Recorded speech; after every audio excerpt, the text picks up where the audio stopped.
Hey guys, welcome back to knowledge treasure hunters. I hope आप सभी लोग बहुत अच्छे होंगे और पढ़ाई भी शानदार चल रही होगी।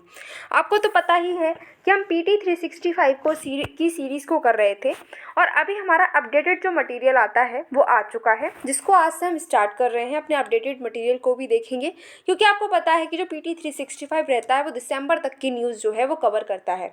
तो जो बचा हुआ आपका जो मटेरियल रहता है वो अपडेटेड में आता है, जिसको अब हम कवर करेंगे। नहीं, डोंट वरी, हमारा जो सोशल इश्यूज़ की PT 365 चल रही है उसको भी हम साथ ही साथ कवर करते चलेंगे। ये हम एडिशनली कर रहे हैं क्योंकि हमारे प्रीलिम्स आने वाले हैं और टाइम कम बचा है, तो हमें मेहनत डबल करनी पड़ेगी। इसीलिए हम 2 वीडियोज़ को एक साथ पढ़ेंगे, ठीक है। आज हम पहले तो देखेंगे अपने जो अपडेटेड मटेरियल है उसको, और उसके बाद में शाम को हमारी दूसरी जो वीडियो रहती है सोशल इश्यूज़ की वो भी आएगी।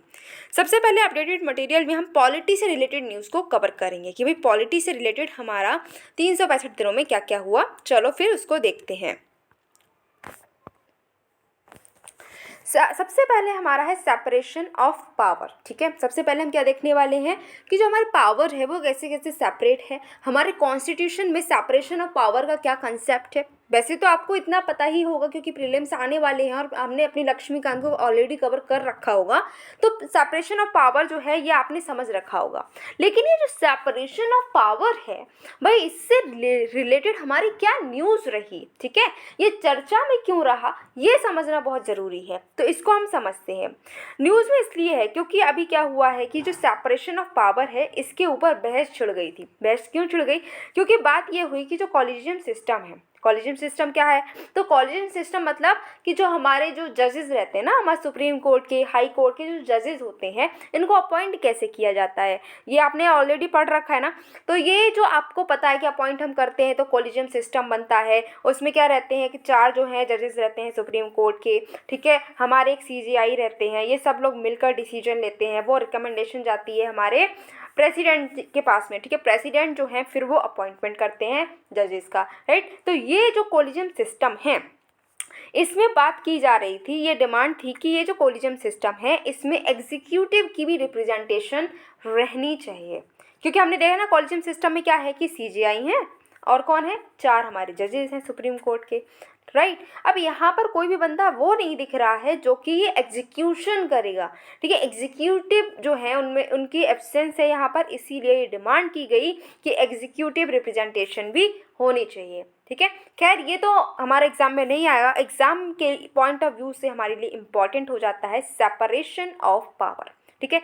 सेपरेशन ऑफ पावर क्या है? तो देखो 3 चीज़ें हमें पता है। एक हमारी जो रहता है, एक होती है जुडिशरी, एक होता है लेजिस्लेचर, एक होता है एग्जीक्यूटिव, ठीक है। 3 चीज़ें हमें पता है ना कि 3 पिलर्स हैं जिस पर हमारे जो कंट्री है उसकी पॉलिटी चल रही है। कौन कौन से पिलर्स हैं? लेजिस्लेचर है, ठीक है, एग्जीक्यूशन है जो एग्जीक्यूटिव हम जिनको बोलते हैं, और क्या रहते हैं, जुडिशरी रहती है। लेजिस्लेचर का काम होता है कि भाई लॉ बनाना, ठीक है, क्या करना, लॉ बनाना, कि भाई कायदा कानून क्या रहेगा उसको बनाने का काम रहता है लेजिस्लेचर का। जैसे कि हमारा पार्लियामेंट, ठीक है, वो लॉ को बनाते हैं, लॉ को बदलते हैं, उसमें कोई भी अमेंडमेंट करनी है तो वो करते हैं, ठीक है। ये तो पार्लियामेंट का काम हो गया, उसको हम लेजिस्लेचर भी बोलते हैं। अच्छा, एग्जीक्यूटिव्स का क्या काम होता है? इनका काम होता है कि जो पार्लियामेंट ने, जो लेजिस्लेचर ने लॉ बनाए हैं ना, उस लॉ को फॉलो कौन करेगा, उसको इम्प्लीमेंट कैसे कराया जाएगा। तो इम्प्लीमेंटेशन का काम, उसके एग्जीक्यूशन का काम हमारे एग्जीक्यूटिव्स का होता है। अब जुडिशरी का काम क्या होता है? जुडिशरी देखता है कि भाई ये जो लॉ बन रहे हैं ठीक से बन रहे हैं कि नहीं बन रहे हैं, ये एग्जीक्यूशन हो रहा है कि ठीक से हो रहा है कि नहीं हो रहा है, कोई भी चीज़ ऐसी तो नहीं हो रही कि जो अनकॉन्स्टिट्यूशनल हो, राइट। तो अनकॉन्स्टिट्यूशनल नहीं है, सब कुछ ठीक से चल रहा है कि नहीं चल रहा है, ये काम कौन देखता है? हमारे जुडिशरी। इस तरीके से क्या होता है कि हमारा जो है पॉलिटी चली जा रही है। सबके अपने अपने काम है कि भैया आप लॉ बनाएंगे, आप उसको एग्जीक्यूट करेंगे और आप उसके चेक में रखेंगे कि कोई भी अनकॉन्स्टिट्यूशनल चीज़ ना हो। सबके अपने अपने काम। अब जो अपने अपने काम हैं, सेपरेशन ऑफ पावर में क्या कहा गया कि ये जो काम है सबको बांट दिए गए अपने अपने काम, तो अपने अपने काम ही करो, ठीक है। एक दूसरे के काम में अपनी नाक ना घुसाओ। जैसे आप लोगों ने बहुत सारी बार ऐसा फेस किया होगा, ये प्रॉब्लम फेस की होगी कि जब आप बैठ रहे हैं, ठीक है, आपके कोई रिलेटिव आए हैं या आपके कोई अड़ोसी पड़ोसी आ गए, वो क्या बोलते हैं, बेटा क्या कर रहे हो? अच्छा UPSC की तैयारी कर, अच्छा बहुत अच्छी बात है। ऐसा करो कि साथ साथ में B.Ed का भी फॉर्म डाल दो। अच्छा ऐसा करो साथ साथ में पटवारी का फॉर्म निकला उसको भी डाल दो, अरे लेखपाल का भी फॉर्म डाल दो। मतलब क्या है कि आपको पता है ना कि हमें UPSC सी करना और हाँ मैं कर सकता हूँ, मेरा इतना एबिलिटी मुझमें है कि हाँ मैं ये कर सकता हूँ, ठीक है। आप उसी के हिसाब से अपनी गाड़ी चला रहे हैं, अपनी पढ़ाई चल रही है, आपकी टाइम टेबल बनी हुई है, टेस्ट दे रहे हैं, सब काम कर रहे हैं। लेकिन अब जो पड़ोसी अपनी नाक घुसाएंगे आपके करियर में, बताएंगे नहीं नहीं आप ऐसा मत करो, हो सकता है ये ना हो, आप ऐसा करो, ये भी कर लो, ये फॉर्म भी डाल दो, वो फॉर्म भी डाल दो। भाई उनको समझना चाहिए ना कि आपका अपना करियर है, आपका अपना काम है, आप अपने काम से काम रखें। यही यहाँ पर बात की गई है कि ऐसा ये लोग भी ना करें, ठीक है। अब जैसे मान लो कि पार्लियामेंट अपना लॉ बना रहा है, अब एग्जीक्यूटिव वाले आ रहे हैं, बोल रहे हैं ऐसा करो, ऐसा काम मत करो, ये लॉ क्या मालूम खराब हो जाए, ऐसा करो, ये वाला लॉ में ये चीज़ डाल दो, तो ये चीज़ हो जाएगी। तो यहाँ पर ये अगर एग्जीक्यूटिव अपना नाक यहाँ पर पार्लियामेंट में घुसा दे, ठीक है, जुडिशरी अपनी नाक यहाँ घुसा दे, मतलब क्या कि एक दूसरे के काम में अगर दखल अंदाजी करेंगे तो बात सही नहीं रहेगी ना। जैसे अब हमारी लाइफ में अगर कोई दखल अंदाजी करता है कि नहीं तुम ये वाला फॉर्म भी डालो, वो वाला फॉर्म भी डालो, ऐसा करो वैसा करो, तो आपको कैसा लगेगा? आपको बुरा लगता है ना। आप कहते हैं अरे भैया अपने काम से काम रखो, हमें पता है हमारा करियर क्या जा रहा है, हम अपना करियर देख लेंगे, राइट। तो ऐसा ही यहाँ पर बोला गया है कि ये अपने काम से काम रखें, जो काम इनको दिया गया ना ये वो काम अच्छे से करें, दूसरे के काम में अपनी दखल अंदाजी ना करें। ये है सेपरेशन ऑफ पावर, हमारी लैंग्वेज में हमने समझ लिया, ठीक है। लेकिन अब ऐसा लिख कर नहीं आना जब आंसर राइटिंग हो कि भैया नाक घुसा दी की दखल अंदाजी नहीं, ऐसा नहीं लिखना है हमें, ठीक है। एक ऑफिसर की तरीके से ही उसको अच्छी लैंग्वेज में लिखना है। लेकिन अभी हमें आंसर राइटिंग नहीं करनी है, अभी तो हमारे जो है समझने का कंसेप्ट समझने का टाइम है, क्योंकि प्रीलिम्स आने वाले, वहाँ पर कंसेप्ट अगर आपने समझा है तो आपको प्रीलिम्स की नैया पार हो जाएगी। इससे समझ में आया, ठीक है। अच्छा, सेपरेशन ऑफ पावर की अगर हम बात करते हैं तो क्या है कि ये जो पावर है, अब ऐसा नहीं है कि आप कोई जुडिशरी अपना कोई काम करे जा रहा है, ठीक है, कुछ भी कर रहा है, इनको कोई मतलब नहीं होगा, नहीं, ये एक दूसरे पर चेक रखेंगे, ठीक है, कि भाई आप कहीं अपने ट्रैक से ऑफ ट्रैक तो नहीं हो रहे हैं, आपका काम सही चल रहा है कि नहीं चल रहा है। जैसे हमारे जैसे पेरेंट्स हैं, ठीक है, अब अगर आप पढ़ाई कर रहे हो तो उनको पता है आप पढ़ाई कर रहे हो, उनका काम क्या है कि आपको गाइडेंस प्रोवाइड करना, आपका काम है कि पढ़ाई करना, ठीक है। अब लेकिन इसका मतलब ये नहीं कि आपके पेरेंट्स कुछ बोल ही नहीं सकते कि आप अगर पढ़ाई के नाम पर, ठीक है, आप यूट्यूब देख रहे हैं, आप इंस्टा रील्स चला रहे हैं और आपके पेरेंट्स कुछ कह ही नहीं रहे, क्योंकि सेपरेशन ऑफ पावर है, तो आपके जो पेरेंट्स हैं वो कुछ कह ही नहीं सकते आपसे, ऐसा नहीं है। अगर आप जो है अपने ऑफ ट्रैक चली जाएगी आपकी पढ़ाई, तो आप पर बोला जाएगा कि नहीं बेटा ऐसा नहीं है, आप पढ़ाई करो, ठीक है, आपका काम पढ़ाई है तो पढ़ाई करो, ठीक से पढ़ाई क्यों नहीं हो रही, पूछा जाता है ना। मतलब क्या है कि चेक एंड बैलेंस रखे जाते हैं। इनके काम तो अलग अलग हैं, तीनों प्लेयर के काम अलग अलग हैं, बट ये एक दूसरे के काम को चेक कर सकते हैं कि हाँ ठीक से काम चल रहा है कि नहीं चल रहा है, ठीक है। ठीक है जी, एक दूसरे के काम को ये चेक कर सकते हैं। ये एब्सोल्यूट और रिजिड सेपरेशन ऑफ पावर तो है, लेकिन इसका मतलब ये नहीं है कि हमारी इंडिया में बिल्कुल एब्सोल्यूट पावर है, रिजिड सेपरेशन है, नहीं। कभी कभी ज़रूरत पड़ती है तो जुडिशरी पार्लियामेंट से हेल्प ले सकता है, पार्लियामेंट जुडिशरी से हेल्प ले सकती है, ठीक है, एग्जीक्यूटिव से हेल्प ले सकती है, एक दूसरे के हेल्प ले सकते हैं, एक दूसरे का काम जो है उसमें हेल्प कर सकते हैं। इसका मतलब ये नहीं कि नहीं भैया अगर एग्जीक्यूटिव को कितनी भी ज़रूरत पड़ जाए, नहीं पार्लियामेंट हेल्प नहीं करेगा, जुडिशरी हेल्प नहीं करेगी, क्योंकि इनका तो काम अलग है। इतना रिजिड हमारे कॉन्स्टिट्यूशन में कुछ भी नहीं है। हमारे कॉन्स्टिट्यूशन में फ्लेक्सिबिलिटी बहुत अच्छे से दी गई है, अगर ज़रूरत होती है तो हम उसको अमेंडमेंट भी कर सकते हैं, राइट। आपको पता ही है कि हमारा जो कॉन्स्टिट्यूशन है फ्लेक्सिबल भी है एज वेल एज रिजिड भी है, ठीक। तो सेपरेशन ऑफ पावर जो है वो तो है हमारे कॉन्स्टिट्यूशन में, बट इसका मतलब ये नहीं कि बिल्कुल रिजिड सेपरेशन ऑफ पावर है कि कभी भी ज़रूरत पड़ जाए जुडिशरी को, इन लोगों की तो ये हेल्प नहीं करेंगे कि हमारा काम नहीं, ऐसा नहीं है, ठीक है। अच्छा, ये कहाँ कहाँ पर बात की गई, तो आर्टिकल्स आपको याद रखने हैं, जैसे कि आर्टिकल 50 है डीपीएसपी, ठीक है, वो कहता है कि सेपरेशन होनी चाहिए, ठीक है, पावर्स की सेपरेशन होनी चाहिए, तो डीपीएसपी में बात की गई है आर्टिकल 50। आर्टिकल 361 में क्या है कि प्रेसिडेंट और जो हमारे गवर्नर्स हैं उनको कुछ प्रोटेक्शंस भी दी गई हैं, मतलब प्रोटेक्शन दी गई है। मान लो कि कुछ जुडिशरी है वो कोई भी एक्शन नहीं ले पा रहा है, इनको कोई प्रोटेक्शन दे रखी है, तो उस पर क्या है कि जुडिशरी एक्शन नहीं ले पा रही, जैसे कि अरेस्ट नहीं कर सकते हैं, फिर ऐसी बहुत सारी चीज़ें हैं ना। तो उसमें क्या है कि आप जुडिशरी ऐसे तो बोल सकता है कि नहीं एग्जीक्यूटिव पे हमारी पावर ही नहीं चल रही है, तो मतलब क्या है कि सेपरेशन ऑफ पावर तो है, बट इतना रिजिड नहीं है कि भाई ज़रूरत पड़े तो हम इसको कुछ अमेंडमेंट नहीं कर पा रहे। आर्टिकल 105 और 194 की बात करें तो प्रिविलेजेस दे रखे हैं हमारे जो स्टेट लेजिस्लेचर पर और उसके मेंबर्स पर भी कुछ प्रिविलेजेस हैं। आर्टिकल 122 और 212 की बात करें तो कोर्ट्स जो हैं उनको प्रोहिबिट किया गया है कि अगर आपकी पार्लियामेंट की कोई प्रोसीडिंग होती है, स्टेट लेजिस्लेचर की कोई प्रोसीडिंग होती है, तो उस पर आप इंक्वायरी नहीं कर सकते। तो मतलब क्या है कि सेपरेशन ऑफ पावर तो है बट इतना रिजिड नहीं है। अच्छा जी, अब जो है सेपरेशन ऑफ पावर हमारी जो आपकी कॉन्स्टिट्यूशन है, हमारी कॉन्स्टिट्यूशन का बेसिक स्ट्रक्चर है। इसको आप अमेंड नहीं कर सकते, इसको आप ख़त्म नहीं कर सकते हैं। और केशवानंदा भारती केस के मुताबिक ये सेपरेशन ऑफ पावर हमारे बेसिक डॉक्ट्रिन में आता है। अच्छा जी, और ओवरलैप करता है जो पावर और रिस्पॉन्सिबिलिटी है इन तीनों की, ऐसा नहीं बिल्कुल सेपरेट है, नहीं, कभी कभी ये ओवरलैप भी करती हैं। जैसे कि आर्टिकल 13 जुडिशियल रिव्यू की बात करता है, आर्टिकल 32 और 226 जो है हमारा वो कॉन्स्टिट्यूशनल रेमेडीज प्रोवाइड करता है। आर्टिकल 142 क्या है, कुछ एक्स्ट्रा ऑर्डिनरी पावर दे देता है सुप्रीम कोर्ट को, राइट। तो अभी क्या है कि हम समझ सकते हैं कि यहाँ पर क्या है कि सेपरेशन ऑफ पावर तो है, बट इतना रिजिड हमारे यहाँ पर नहीं है। ये जो कंसेप्ट है सबसे पहले अरिस्टोटल का जो वर्क है उसमें हमने देखने को मिला था कि सेपरेशन ऑफ पावर भी कुछ ना कुछ हो सकता है। मॉडर्न टाइम्स में अगर बात करें तो किसका योगदान रहा सेपरेशन ऑफ पावर में, तो जो मॉन्टेस्क्यू जो एक फ्रेंच आपके जो फिलोसफर रहे उनका ही यहाँ पर क्या रहा है, योगदान रहा है। सेपरेशन ऑफ पावर तो हमने अब समझ लिया। अच्छा जी, अब इम्पोर्टेंस क्या है इस सेपरेशन ऑफ पावर की, ये भी समझते हैं। तो सेपरेशन ऑफ पावर होता है तो हमारे जो सिटीजन्स हैं उनके राइट, उनकी आज़ादी, उनकी लिबर्टी जो है उसको प्रोटेक्शन मिलती है।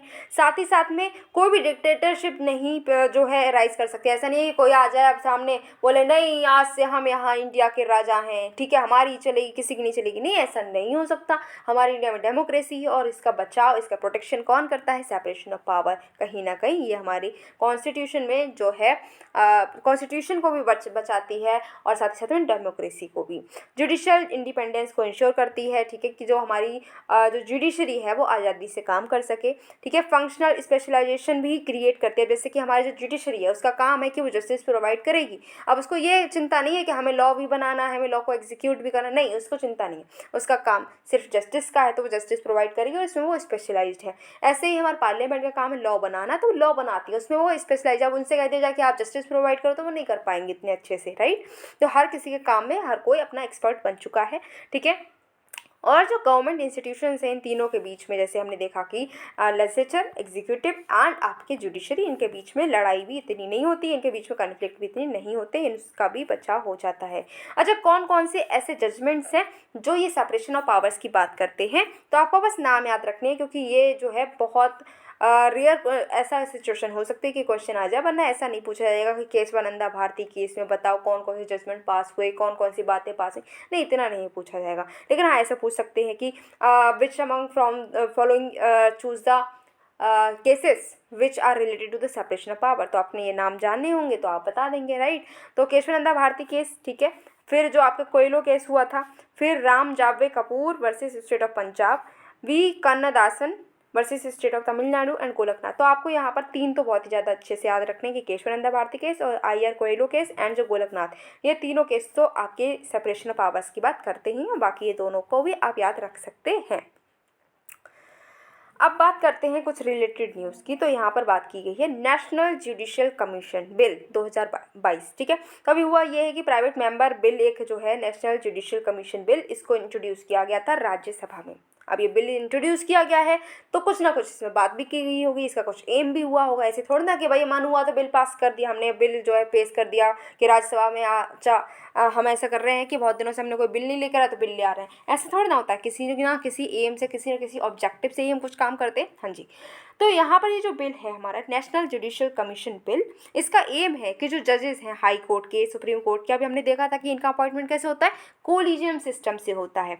तो यहाँ पर बात की गई है कि नहीं, कोलिजियम सिस्टम से ना हो, ये जो अपॉइंटमेंट होते हैं जजेस के, ये नेशनल जुडिशियल कमीशन करे, ठीक है, कोलिजियम सिस्टम ना करे, बल्कि ये अपॉइंटमेंट कौन करे, नेशनल जुडिशियल कमीशन। इसी बात के लिए ये बिल आया है। बिल कहता है कि जो आपके ये नेशनल जुडिशियल कमीशन है, ये प्रोसीजर को रेगुलेट करे, ठीक है, कि आपके जो CJI हैं इनका अपॉइंटमेंट कैसे होगा, इसको रिकमेंडेशन कैसे दी जाएगी, इसकी रिकमेंडेशन के लिए भी जो है प्रोसीजर आपके यही कमीशन देखेगी, ठीक है। दूसरे जजेस हैं, दूसरे जो चीफ जस्टिस हैं, हाई कोर्ट के जजेस हैं, इनका ट्रांसफ़र, इनके प्रमोशन, इनकी अपॉइंटमेंट, इन सब से रिलेटेड जो भी काम होगा ये नेशनल जुडिशियल कमीशन देखेगी, ठीक है। एक ऐसा मैकेनिज्म बनाने की ज़रूरत है जिससे कि इंडिविजुअल को कंप्लेंट आती है कि कोई जज है, कोई सुप्रीम कोर्ट का जज, हाई कोर्ट का जज, जिसका कोई मिसबिहेवियर सामने आ रहा है कि वो उस जज ने मिसबिहेवियर किया है या फिर वो जो है इनकेपेबल है, उसको जज क्यों बना दिया, इस तरह की अगर कोई भी कंप्लेंट आती है तो उसको भी किस तरीके से देखा जाएगा, ये भी इसी कमीशन को काम दे देना चाहिए। साथ ही साथ में पार्लियामेंट जो है, पार्लियामेंट से जो एड्रेस मिलता है, ठीक है, कि आपके जो जज हैं, जज को रिमूव करना है तो पार्लियामेंट में हमें पता है ना कि एक प्रोसीजर होता है जिसकी उस प्रोसीजर को फॉलो करते हुए ही हम जज को रिमूव कर पाते हैं।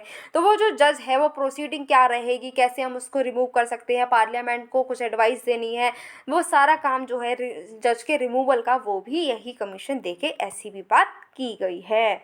अच्छा जी, अब हमने पहला टॉपिक कंप्लीट किया, सेपरेशन ऑफ पावर अच्छे से समझ में आया ना? हाँ जी। अब हम देखते हैं अपना दूसरा टॉपिक बात करता है फेडरलिज्म की। फेडरलिज्म हमारे लक्ष्मीकांत में ही चैप्टर है, आपने पढ़ा होगा, और नहीं पढ़ा तो फटाफट से पढ़ लेना। ये वीडियो कंप्लीट करके पहले आपको क्या करना है, सीधे ये फेडरलिज्म वाला टॉपिक पढ़ लेना, ठीक है, और जज वाला भी पढ़ लेना है, सेपरेशन ऑफ पावर वाला। क्यों पढ़ लेना है? क्योंकि ये कुछ इंपॉर्टेंट आपके टॉपिक्स हैं और हो सकता है कि कोई ना कोई क्वेश्चन रखा मिल जाए प्रीलिम्स में, बैठे हो आप आराम से कि चलो आप प्रीलिम्स देंगे और प्रीलिम्स का पेपर आए जब सामने तो आपको पता चलेगा अच्छा इसमें से क्वेश्चन आ गया। अगर आपने पढ़ लिया होगा तो आप खुश हो जाएंगे, वरना तो फिर मुंह लटक ही जाएगा आपका, है ना? इसलिए फिर मुंह लटकाना क्यों, पढ़ ही लेंगे। अच्छा, अब यहाँ पर पहले हम समझ लेते हैं फेडरलिज्म ये न्यूज़ में क्यों है। जो आपका दिल्ली है, ठीक है, हमारा दिल्ली है, उसके यूनिक स्टेटस की बात यहाँ पर की जा रही है। हुआ क्या है कि जो यूटी और सेंटर के बीच में बहुत ज़्यादा टसल चल रही है कि जो यूटी में आपका जो एडमिनिस्ट्रेशन होता है, ठीक है, यूटी आपकी जो यूनियन टेरिटरीज़ हैं, ठीक है, ये यूनियन टेस्ट नहीं है जो आप स्कूल में देते थे, वो यूनियन टेस्ट नहीं है यहाँ पर है यूनियन टेरिटरीज़, ठीक है। तो यूनियन टेरिटरीज़ में किस तरीके से एडमिनिस्ट्रेशन चल रहा है, तो इसी बीच क्या हो रहा है कि जो यूटी है और सेंटर है इनके बीच में टसल चल रही है, थोड़ा सा झड़प चल रही है, लड़ाई चल रही है, ठीक है। क्या हो रहा है कि सुप्रीम कोर्ट में एक केस आया, ठीक है, केस क्या आया है कि दिल्ली सरकार और जो सेंटर है, ठीक है, इसके एडमिनिस्ट्रेशन के लेकर एक जो है टसल चल रही है और ये केस चला गया सुप्रीम कोर्ट में, ठीक है, कि जो दिल्ली में आपके जो आईएएस रहते हैं, ठीक है, जो सिविल सर्वेंट्स हैं उनको कैसे पोस्ट किया जाए, इनको कैसे ट्रांसफ़र किया जाए, इस बात को लेकर थोड़ी जो है आपकी टसल हो गई है दिल्ली गवर्नमेंट और सेंटर में, और केस चला गया सुप्रीम कोर्ट में, इसीलिए अभी न्यूज़ में है।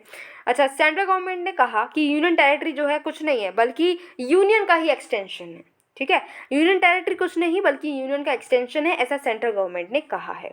अब दिल्ली की बात करते हैं, ठीक है, दिल्ली की बात अगर हम करें तो अभी दिल्ली का प्रेजेंट स्टेटस देखते हैं।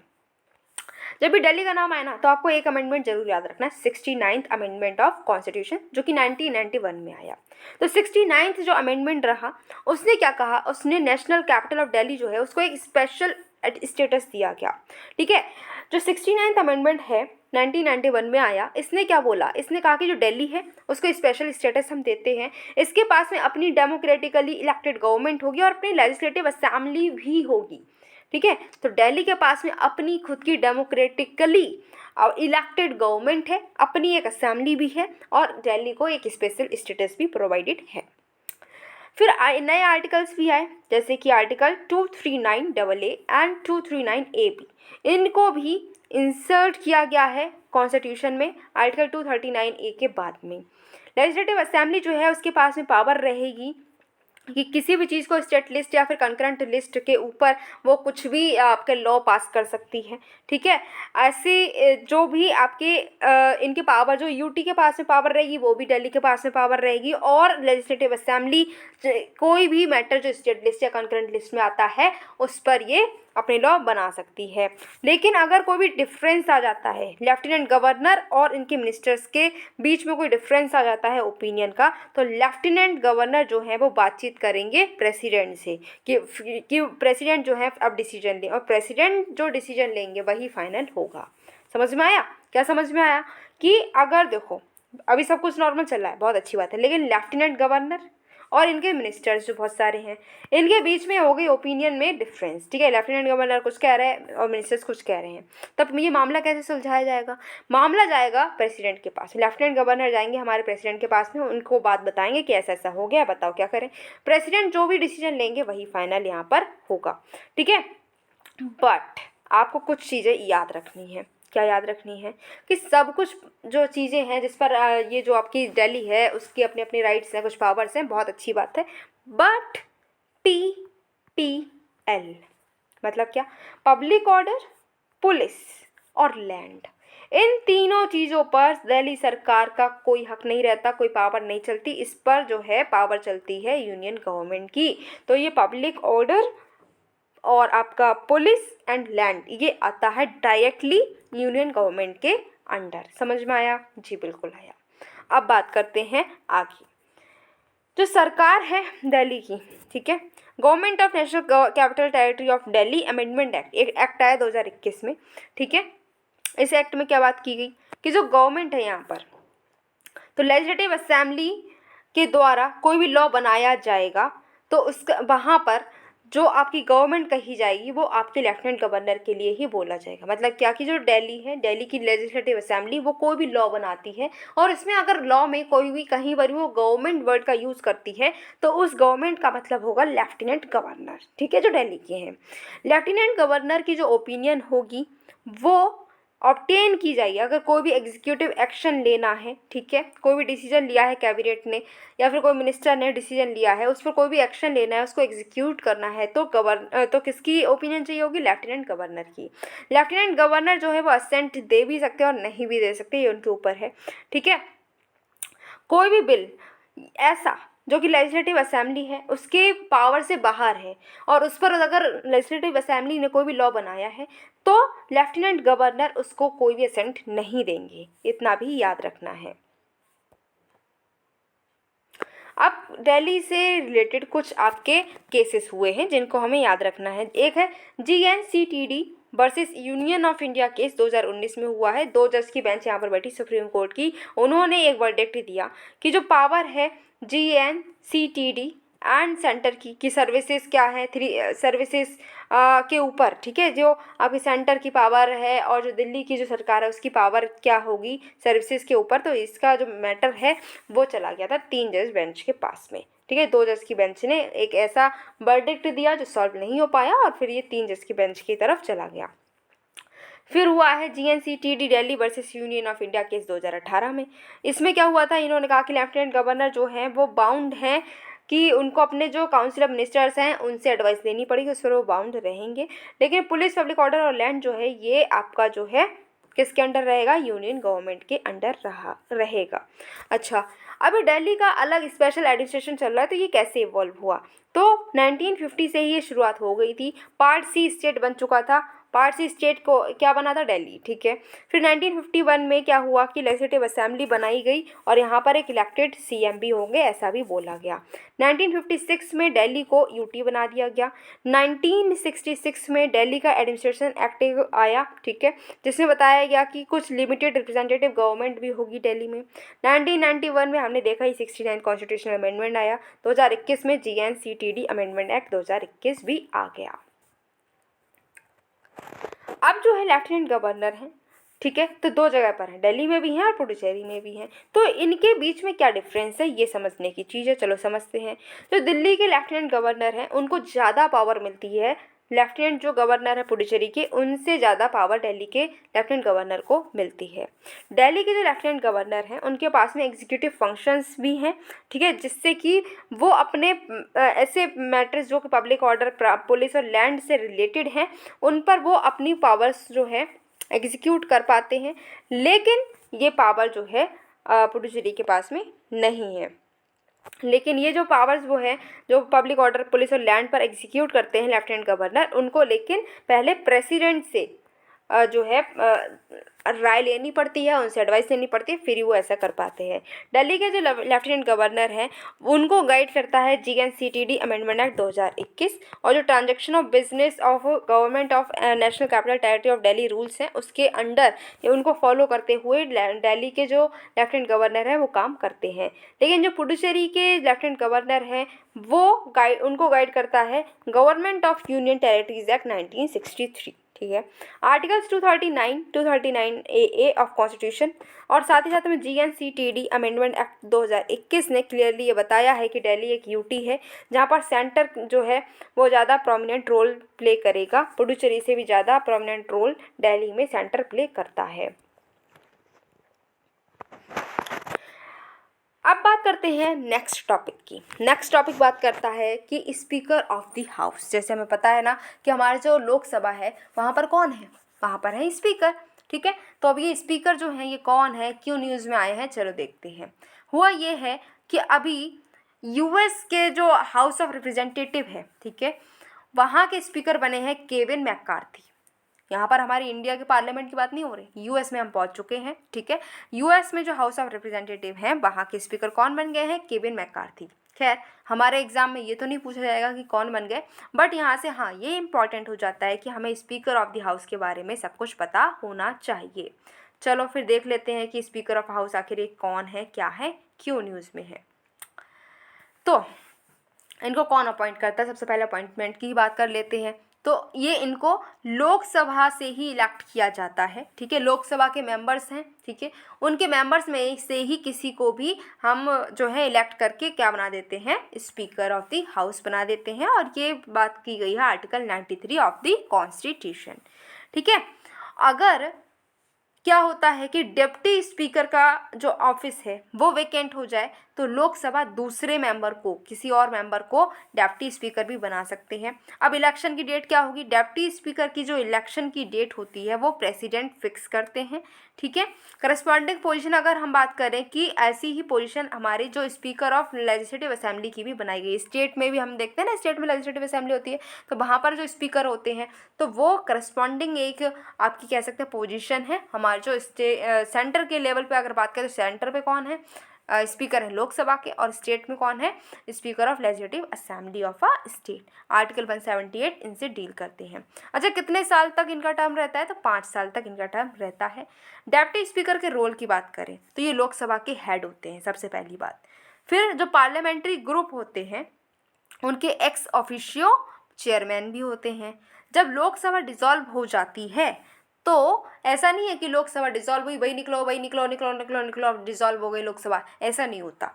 लोकसभा अगर डिसॉल्व हो भी जाए तब भी स्पीकर जो है अपना ऑफिस तब तक वेकेंट नहीं करता जब तक कि कोई नया आपकी लोकसभा स्पीकर नहीं आ जाती, ठीक है।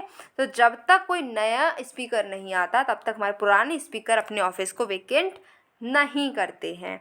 अच्छा, इनकी क्या पावर्स है और फंक्शंस क्या हैं, तो ये सबसे पहली बात तो मेंबर्स जो होते हैं लोकसभा के उनकी पावर्स और प्रिविलेजेस के गार्जियन होते हैं, उनको ये प्रोटेक्ट करते हैं, ठीक है।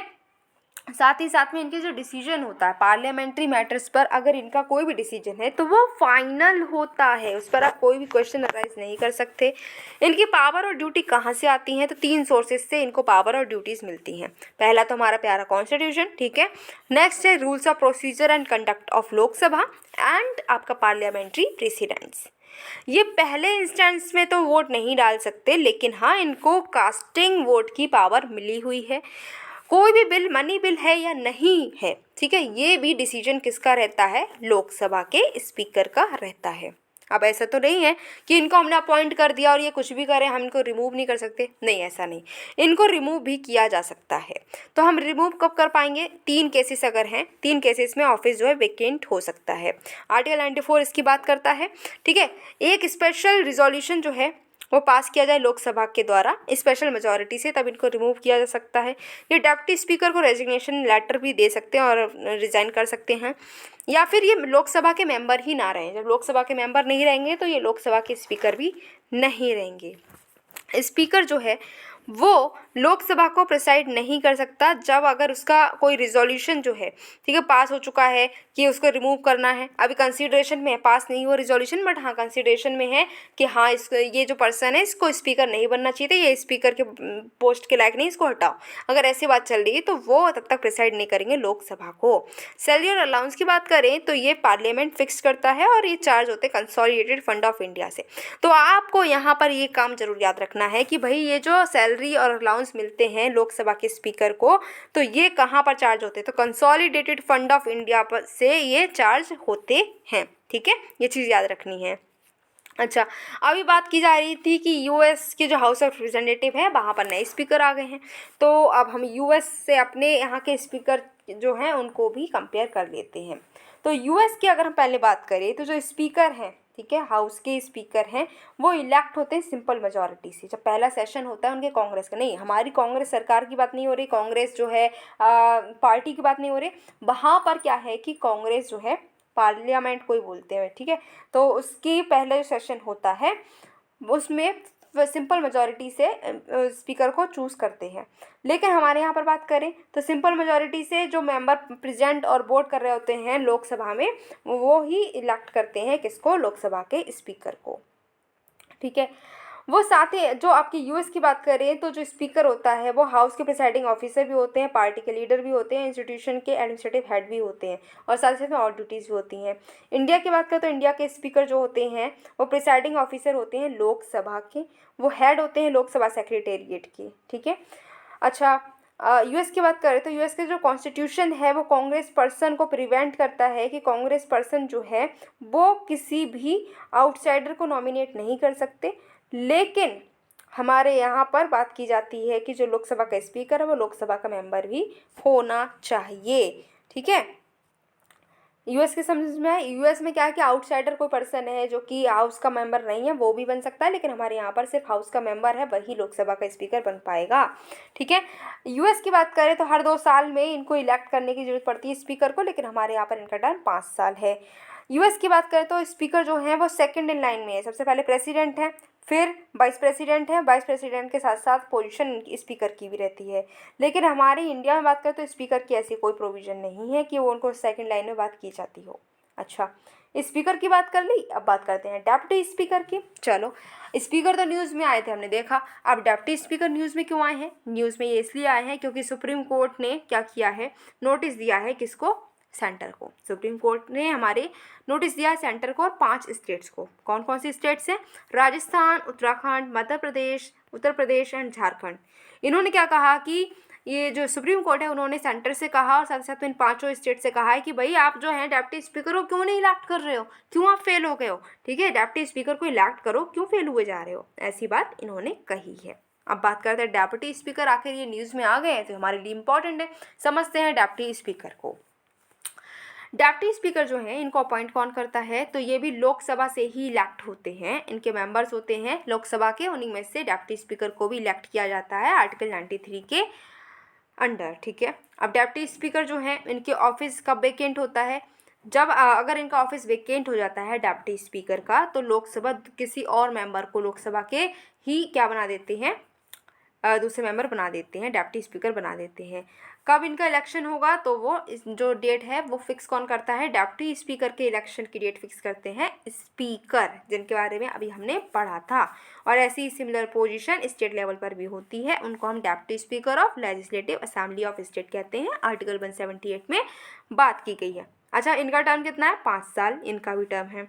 रोल क्या है इनका? तो ये जब स्पीकर एब्सेंट होते हैं ना तब ये स्पीकर के तरीके से एक्ट करते हैं, ठीक है। लेकिन आपको इतना याद रखना है कि ये इनका नाम तो डेप्यूटी स्पीकर है बट ये कभी भी स्पीकर के सब ऑर्डिनेट नहीं होते हैं। ऐसा नहीं है कि ये अपनी रिपोर्ट देंगे स्पीकर को, स्पीकर रिपोर्ट देगा आपके हाउस को, नहीं होता ऐसा।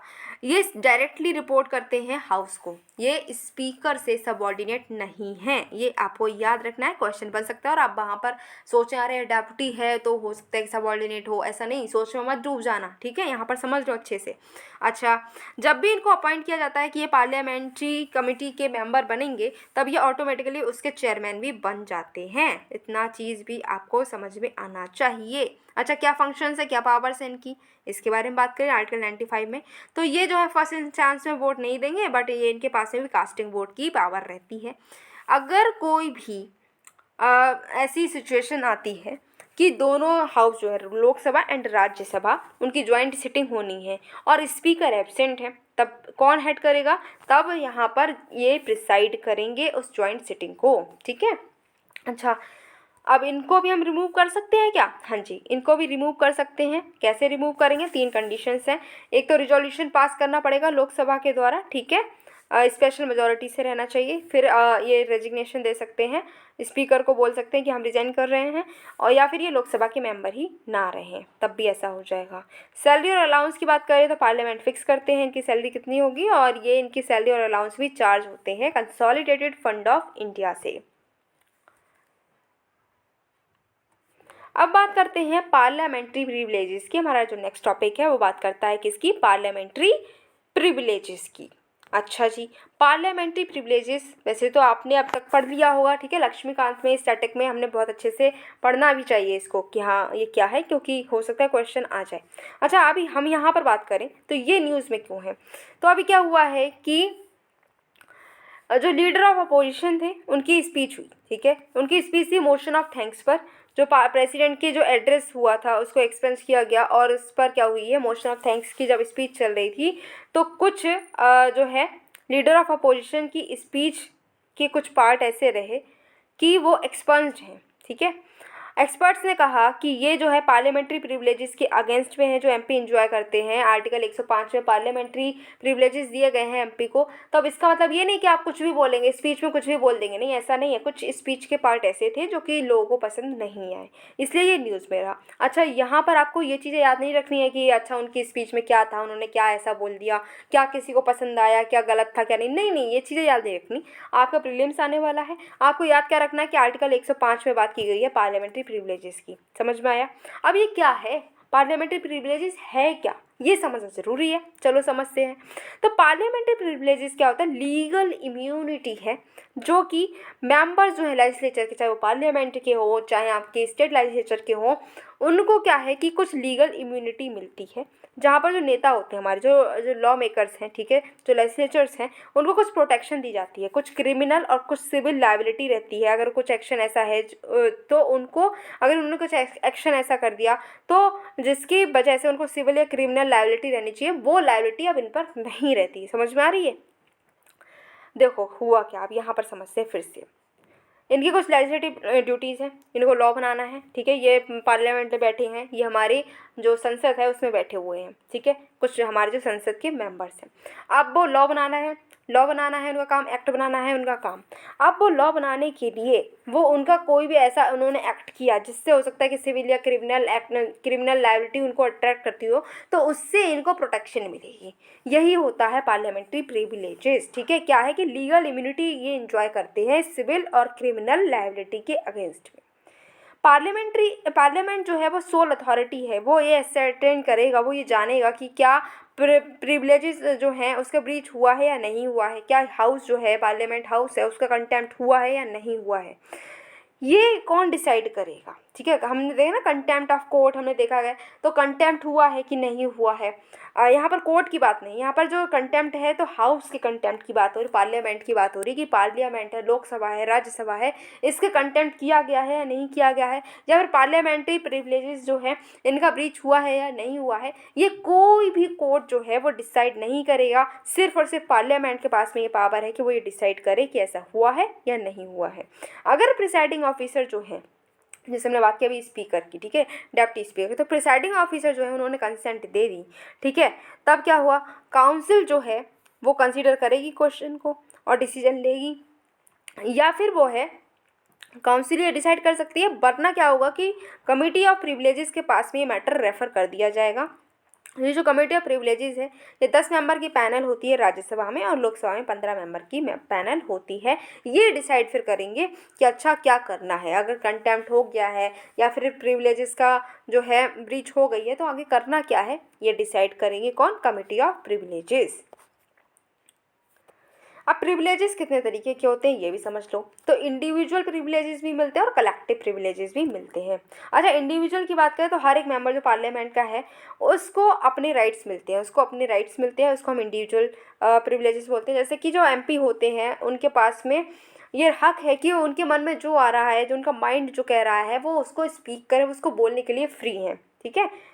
कोई मेंबर जो है उसको अरेस्ट नहीं किया जाएगा सिविल केसेस में। अगर पार्लियामेंट का सेशन चल रहा है और तो उसको किसी भी सिविल केसेस में अरेस्ट नहीं किया जा सकता, ठीक है। और वो जो है ज्यूरी को सर्व करे या ना करे उनको ज़रूरी नहीं है, ठीक है। ज्यूरी को सर्व करने के लिए वो रिक्वायर्ड नहीं होते हैं, ये उनके क्या है, ये हैं इंडिविजुअल प्रिविलेजेस। कलेक्टिव की बात करें तो ये कलेक्टिवली जो लोगों को, जितने भी हमारे एमपी हैं, कलेक्टिवली इनको कुछ प्रिविलेजेस दिए जाते हैं, जैसे कि जो कोई भी डॉक्यूमेंट है, कोई भी रिपोर्ट, कोई भी डिस्कशन है, उसको ये पब्लिश कर सकते हैं, ठीक है। दूसरों को से ऐसा करने से रोक भी सकते हैं कि वो कोई पब्लिश कर रहा है तो उसको ये मना भी कर सकते हैं, नहीं आप ये चीज़ पब्लिश नहीं कर सकते, ठीक है। कोर्ट जो है वो इनसे इंक्वायरी नहीं कर सकते हैं कि हाउस में क्या प्रोसीडिंग हुई है, इसकी इंक्वायरी कोर्ट नहीं कर सकते हैं। इनको इमीडिएटली इंफॉर्मेशन मिलनी चाहिए। कोई मेंबर जो है अगर अरेस्ट हो जाता है या रिलीज़ हो जाता है तो इमीडिएटली इनको भी क्या होगा, इंफॉर्मेशन मिलेगी। ये कुछ कलेक्टिव प्रिविलेजेस रहे।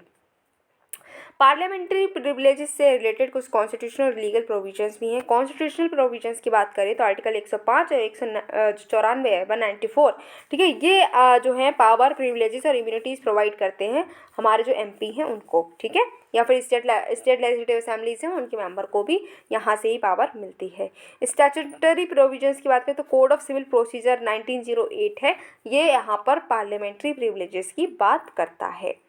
जो हमारे रूल्स ऑफ प्रोसीजर्स हैं वो वहाँ पर भी बात की गई है, किससे रिलेटेड, पार्लियामेंट्री प्रिविलेजेस से रिलेटेड। दो केसेस भी हुए हैं जो बात करते हैं पार्लियामेंट्री प्रिविलेजेस की, तो आपको इनके नाम एक बार ध्यान रखने हैं। एक है PV Narasimha Rao versus state, ठीक है, और दूसरा MSM शर्मा केस। तो ये केस किससे रिलेटेड है, पार्लियामेंट्री प्रिविलेजेस से रिलेटेड है। नेक्स्ट टॉपिक क्या है, नेक्स्ट टॉपिक बात करता है मेयर के बारे में। अच्छा, ऑफिस ऑफ मेयर, आखिर ये मेयर के जो ऑफिस है ये न्यूज़ में क्यों रहा? अभी क्या हुआ, सुप्रीम कोर्ट ने कहा है, क्या कहा है भाई सुप्रीम कोर्ट ने? सुप्रीम कोर्ट ने कहा है कि कॉन्स्टिट्यूशन जो है वो अलाउ नहीं करता है किसी भी नॉमिनेटेड मेंबर को, कि म्यूनिसिपैलिटी के कोई भी नॉमिनेटेड मेंबर हैं तो वो पोस्ट जो रहती है मेयर की उसके सिलेक्शन के लिए वो वोट करें, ऐसा अलाउ नहीं किया गया है। समझ में आ रहा है? दो अभी क्या होता है, हम वोट डालते हैं तो कुछ नॉमिनेटेड मेंबर्स होते हैं उन्हीं को तो वोट डालते हैं, ठीक है। तो सुप्रीम कोर्ट ने क्या कहा कि जो आपके मेयर की पोस्ट है उसके लिए नॉमिनेटेड मेंबर्स जो हैं वो वोट नहीं डालेंगे, ठीक है। जो म्यूनिसिपैलिटी के मेंबर्स हैं, नॉमिनेटेड मेंबर्स हैं, वो मेयर की पोस्ट के लिए वोट नहीं करेंगे, ऐसा सुप्रीम कोर्ट ने कहा है। और ये उन्होंने कहा, ये कॉन्स्टिट्यूशन ने बोला है। अच्छा, तो हमारे यहाँ पर सिस्टम क्या है, ये मेयर वाला सिस्टम आखिर है क्या? तो मेयर क्या होते हैं, म्युनिसिपल कॉरपोरेशन में एक मेयर होते हैं जिनको चूज़ किया जाता है इनडायरेक्ट इलेक्शन से, ठीक है। इनडायरेक्ट इलेक्शन से ये चूज़ हो रहे हैं, इतना आपको याद रखना, वरना आप सोचे अच्छा इंडिया में तो डेमोक्रेसी है तो सब कुछ डायरेक्टली इलेक्ट होगा और लगाएं डायरेक्ट इलेक्शन। नहीं, डायरेक्ट इलेक्शन से नहीं होते। इनको चूज़ कैसे किया जा रहा है, इनडायरेक्ट इलेक्शन से मेयर को चूज़ किया जाता है। जो काउंसिलर्स होते हैं वो कमिटी के द्वारा काम करते हैं, ठीक है। और इनमें सबसे ज़्यादा स्ट्रॉन्ग कमिटी कौन सी है, स्टैंडिंग कमिटी, ठीक है। ये जो है इसका रोल होता है, स्टीयरिंग कमेटी का भी रोल यही निभाती है, ये स्टैंडिंग कमेटी भी होती है। काउंसिलर्स जो है वो एक्ट कर रहे हैं कमेटी के द्वारा। ये सुपरवाइजरी, एग्जीक्यूटिव, फाइनेंशियल, पर्सनल सारी पावर इनके पास में होती है। म्युनिसिपल कमिश्नर जो है वो चीफ एग्जीक्यूटिव ऑफिसर होते हैं और हेड होते हैं एग्जीक्यूटिव आर्म जो है म्युनिसिपल कॉर्पोरेशन की, उसकी जितने भी एग्जीक्यूटिव पावर्स हैं वो म्युनिसिपल कमिश्नर के पास में रहती है। फिर क्या हुआ, 74th अमेंडमेंट एक्ट हुआ 1992 में। तो कॉन्स्टिट्यूशन ने कहा कि जो आपके इलेक्टेड और नॉमिनेटेड काउंसिलर्स हैं ये होने चाहिए। नॉमिनेटेड काउंसिलर्स हैं उनको चूज़ किया जाएगा इलेक्टेड काउंसिलर्स के द्वारा, उनकी स्पेशल नॉलेज पर, एक्सपीरियंस पर, ठीक है। तो यहाँ पर क्या है कि जो काउंसिलर्स हैं वो इलेक्टेड भी होंगे और नॉमिनेटेड भी होंगे। नॉमिनेटेड को कैसे चूज़ कर रहे हैं कि उनकी कुछ स्पेशल नॉलेज, स्पेशल स्किल अगर है तो उनको नॉमिनेट किया जाएगा। और आपको अब यहाँ पर एक काम और भी करना है कि जो 74th अमेंडमेंट एक्ट है ना उसको बहुत अच्छे से पढ़ना है। टेंशन मत लो, आपकी बुक में ही मिल जाएगा। ये जो म्यूनिसिपैलिटी वाला चैप्टर है उसको आपको पढ़ना है, साथ ही साथ में पंचायती राज वाला भी पढ़ लेना, ठीक है। अच्छा, मेयर की क्या पावर होती है, क्या फंक्शंस होते हैं? तो सबसे पहली बात, जो आपकी कॉरपोरेशन, जो म्यूनिसिपल कॉरपोरेशन है, इसकी कोई भी मीटिंग होती है तो उसके प्रेसिडेंट कौन होते हैं, मेयर ही होते हैं, ठीक है। क्या दुख जो है, मतलब ग्रीवांसेस क्या है, क्या कमी है, क्या लोगों को प्रॉब्लम्स है, उसको सॉल्व करते हैं, उसके कंप्लेंट्स को यही देखते हैं, ठीक है। सुपरवाइज करते हैं म्यूनिसिपैलिटी को, उसके काम को भी इंस्पेक्ट करते हैं, ठीक है। ये कम्युनिकेशन का चैनल है स्टेट गवर्नमेंट और म्यूनिसिपल कमिश्नर के बीच में। अगर बातचीत करनी है तो बातचीत कौन पहुँचवाता है, मेयर ही करवाते हैं, ठीक है। एक्स ऑफिशियल मेंबर होते हैं, जितनी भी स्टैंडिंग कमिटीज़ है अर्बन लोकल बॉडीज़ की, उसके एक्स ऑफिशियल मेंबर होते हैं। और ये सिविक हेड होते हैं म्यूनिसिपैलिटी के, ठीक है। अच्छा जी, और बात की जाए तो यहाँ पर डायरेक्ट इलेक्शन का केस क्या है। तो इंडिया में मेयर इलेक्टोरल प्रोसेस जो है वो उसमें बहुत सारे एक्सपेरिमेंट हुए हैं, पिछले कुछ दशकों में। कुछ स्टेट्स जैसे मध्य प्रदेश है, यूपी है, तमिलनाडु है, यहाँ पर मेयर जो है वो डायरेक्टली इलेक्ट होते हैं। तो कौन कौन सी स्टेट्स है जहाँ पर डायरेक्ट इलेक्शन है? एमपी, यूपी और तमिलनाडु। अब जो डायरेक्ट इलेक्शन अगर होते हैं तो इसके क्या मेरिट हैं? तो डिसीजन मेकिंग बहुत ज़्यादा स्पीड अप हो जाती है, ठीक है। पर्सनल डेमोक्रेटिक मैंडेट मिल जाता है, लीवर वो मेयर जो है वो चेंज ला सकते हैं, बदलाव ला सकते हैं। लोकल इंगेजमेंट में फ्रेश लाइफ डाल सकते हैं, जान डाल सकते हैं। अकाउंटेबिलिटी रहेगी और क्लैरिटी रहेगी। लेकिन कुछ ना कुछ डिमेरिट्स में है, जैसे कि उनके बिहेवियर जो है वो करप्ट हो सकता है, और अगर बिहेवियर करप्ट है तो उनको रिमूव करना बहुत डिफिकल्ट हो जाएगा। जो इलेक्टेड काउंसिलर्स हैं उनका रोल कम हो जाएगा, और प्रेसिडेंशियलाइजेशन हो जाएगा मेयरल लीडरशिप से। इससे जो है कलेक्टिव डिसीजन मेकिंग का सिस्टम जो है वो और भी बदतर हो जाएगा। अब बात करते हैं ऑनलाइन गेमिंग की। अब आप बोलो हाँ अब आया कुछ बढ़िया, online game game game game ही तो अच्छा लगता है, राइट। लेकिन अभी गेम से बाहर आ जाओ, क्योंकि प्रीलिम्स आने वाले हैं, तो अभी थोड़े दिन के लिए गेम भूल जाओ और पढ़ाई पर ध्यान दो। अच्छा, ऑनलाइन गेमिंग क्यों है न्यूज़ में, ये देखते हैं, ठीक है। गेम खेल लेना, पहले एग्ज़ाम तो दे लो। अच्छा, एग्ज़ाम बहुत इंपॉर्टेंट है वैसे। वाई न्यूज़ क्यों है न्यूज़ में? बात करें तो मीति जो है हमारी, मीति कौन है बताओ? मीति कौन सी मिनिस्ट्री है? इंफॉर्मेशन टेक्नोलॉजी, है ना। तो ये जो हमारी मीति है, इसने 3 ग्रीवांस अपीलेट कमिटीज़ को इन्होंने इस्टेब्लिश किया है। अब ये कैसे इन्होंने कमेटी बना दी भाई? किसने हक दिया इनको कमेटी बनाने का? अब आप यही बोलोगे। अच्छा, तो इनको हक मिला है। जो रूल 3 ये है, आईटी जो intermediate guidelines and digital media ethics code rules 2021 के, उसके अंडर ही मीति को ये पावर मिली कि वो कमिटीज़ बना सकती है, और मीति ने 3 ग्रीवांस अपीलेट कमिटीज़ को बना दिया। अच्छा, हर जो आपकी ग्रीवांस अपीलेट कमिटी है, इसमें एक चेयरपर्सन होंगे, ठीक है, और 2 होल टाइम मेंबर्स भी होंगे। टर्म इनका 3 साल का रहेगा। जब से ये जो है ऑफिस को ज्वाइन करेंगे उसके 3 साल तक का इनका टर्म रहेगा। अच्छा, ये जो कमिटीज़ बनाई गई हैं तो इनका क्या रोल है ये भी देखते हैं। तो ये देखेंगे कि कोई भी अगर कंटेंट है उसको अगर किसी ने बदलाव कर दिया है तो उसको देखेंगे, उसको मॉडरेशन के कंटेंट मॉडरेशन के देखेंगे, उसको डिसीजंस लिए गए हैं सोशल मीडिया के द्वारा कि नहीं लिए गए हैं ये भी देखेंगे। जैसे हम लोग बोलते हैं ना, सोशल मीडिया के लिए हमारी सरकार ने बोला कि अच्छा ये ऐसा कंटेंट शो नहीं करना है, कि वैसा कंटेंट शो नहीं करना है, कंटेंट में क्या क्या चेंजेस होने चाहिए, ये सब काम देखेंगे ये कमिटीज़, ठीक है। अगर कोई यूज़र है वो अनसेटिस्फाई रहता है कंटेंट मॉडरेशन को लेकर, तो वो क्या हो जाएगा, यहाँ पर ये अपील कर सकते हैं। 1 महीने के अंदर इस कमेटी को अपील कर सकते हैं, और वहाँ से ये जो अपील है वो रिजॉल्व हो जाएगी 1 महीने के अंदर फिर से, ठीक है। कमिटीज़ जो हैं ये लोगों की हेल्प ले सकते हैं, ऐसे लोग जो एक्सपर्ट हैं, ठीक है, या उनके पास में एक्सपीरियंस है ऐसे अपील्स को लेकर, तो वो यहाँ पर हेल्प कर सकते हैं कमिटीज़ की। साथ ही साथ में ये ऑनलाइन डिस्प्यूट रिजोल्यूशन मैकेनिज्म को भी अडॉप्ट करेंगे। अब हमें क्या ज़रूरत थी, क्यों हमने इतनी मेहनत करके हम ये कमेटी बना रहे हैं, आखिर क्या नीड थी? तो नीड इसलिए है क्योंकि भाई हमारे यहाँ पर हर किसी के हाथ में फ़ोन हमें देखने को मिल जाता है, और फ़ोन वो वाला नहीं है, वो छोटा वाला फ़ोन, कीपैड नहीं मिलता। आप सीधे एंड्रॉयड की बात करते हैं, एंड्रॉयड, ठीक है। बहुत सारे लोग अब जो हैं अब बहुत ही अच्छे बहुत वैरायटी के और बहुत ही क्वालिटी के फ़ोन यूज़ कर रहे हैं। इवन छोटे छोटे बच्चे हैं ना, उनके लिए अब खिलौनों से मतलब नहीं रहा, ठीक है। पहले हम सब जब छोटे थे तो हम लोग खिलौनों से खेलते थे, लेकिन आजकल बच्चे फ़ोन से खेलते हैं, राइट। तो अब जो है ज़रूरत हो जाती है कि हर किसी के पास में नेट है, हर किसी के पास में फ़ोन है, और हर कोई नेट का यूज़ कर रहा है, तो वो बहुत ज़्यादा उसका जो डेटा है उसको भी हमें बचाना है, उसकी जो और ऑनलाइन आपको आप देखते हैं ना बहुत सारे थ्रेट रहते हैं, तो उनसे भी बचाना है। इसीलिए हमें ज़रूरत थी कि हम ये जो कमेटी है बनाए, ठीक है, सेफ़ ट्रस्टेड अकाउंटेबल इंटरनेट मिल सके इंडिया में। फिर लार्ज नंबर ऑफ ग्रीवांसेस जो है अभी भी अनएड्रेस रह गए हैं। लोग जो है उनकी बहुत सारी उन्होंने कंप्लेंट तो की, पर उनका कंप्लेंट का कोई भी स्टेप लिया नहीं गया है। एक ऐसा कल्चर बनाना है जिसमें लोग जो है जिम्मेदारी से अपनी जिम्मेदारी को पूरा करें, ठीक है। अब जैसे नहीं कि इंटरनेट प्रोवाइड कर दिया, अब जिम्मेदारी है ही नहीं कि इंटरनेट पे कुछ भी करे इंसान, नहीं, ऐसा नहीं है, ठीक है। अब इंटरनेट प्रोवाइड तो किया है, बट उसमें क्या काम हो रहा है ये भी देखना ज़रूरी है। 3 कमिटीज़ बनाई हैं, हाँ जी बनाई हैं। कौन कौन सी कमेटी हैं? तो फर्स्ट, सेकंड एंड थर्ड। अच्छा, फर्स्ट वाली जो कमेटी है इसमें हेड कर रहे हैं chief executive officers of Indian cyber crime coordination centre, जो I4C है ना, ये हम इंटरनल सिक्योरिटी में आपने इसको पढ़ा होगा, राइट।